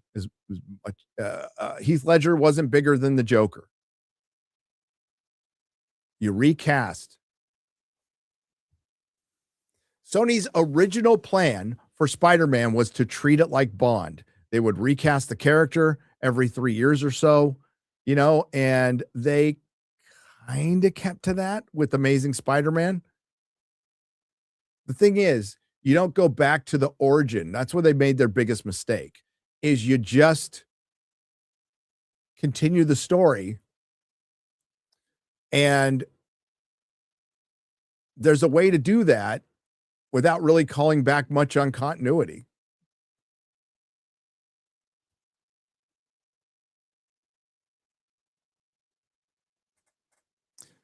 I thought the one thing Andrew Garfield did really well was the banter, the Spider-Man banter. He was really good at that, but everything about conceptually is Spider-Man was really bad. And who wrote Amazing Spider-Man 2?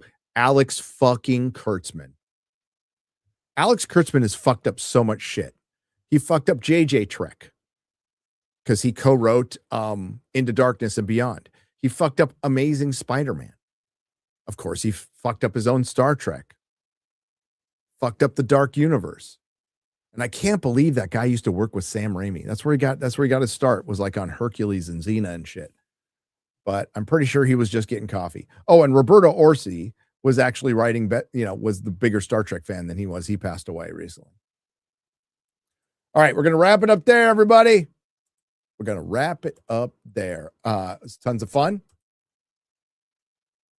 Let's see who is streaming. I didn't plan any raids, but I can just put the link in the chat. Oh, Gay Cobra. Gay Cobra is streaming.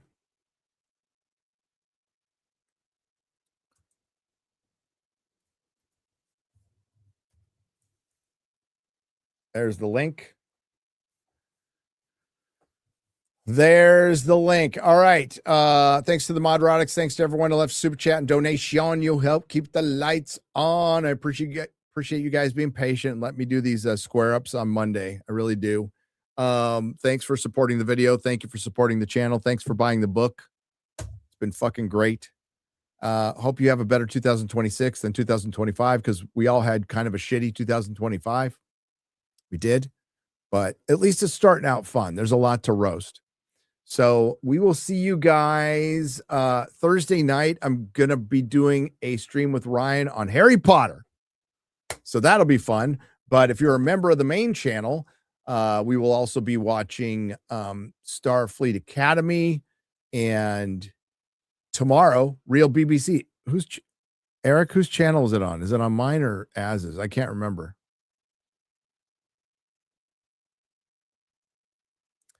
I can't remember. Well, Real BBC is tomorrow on one of our channels.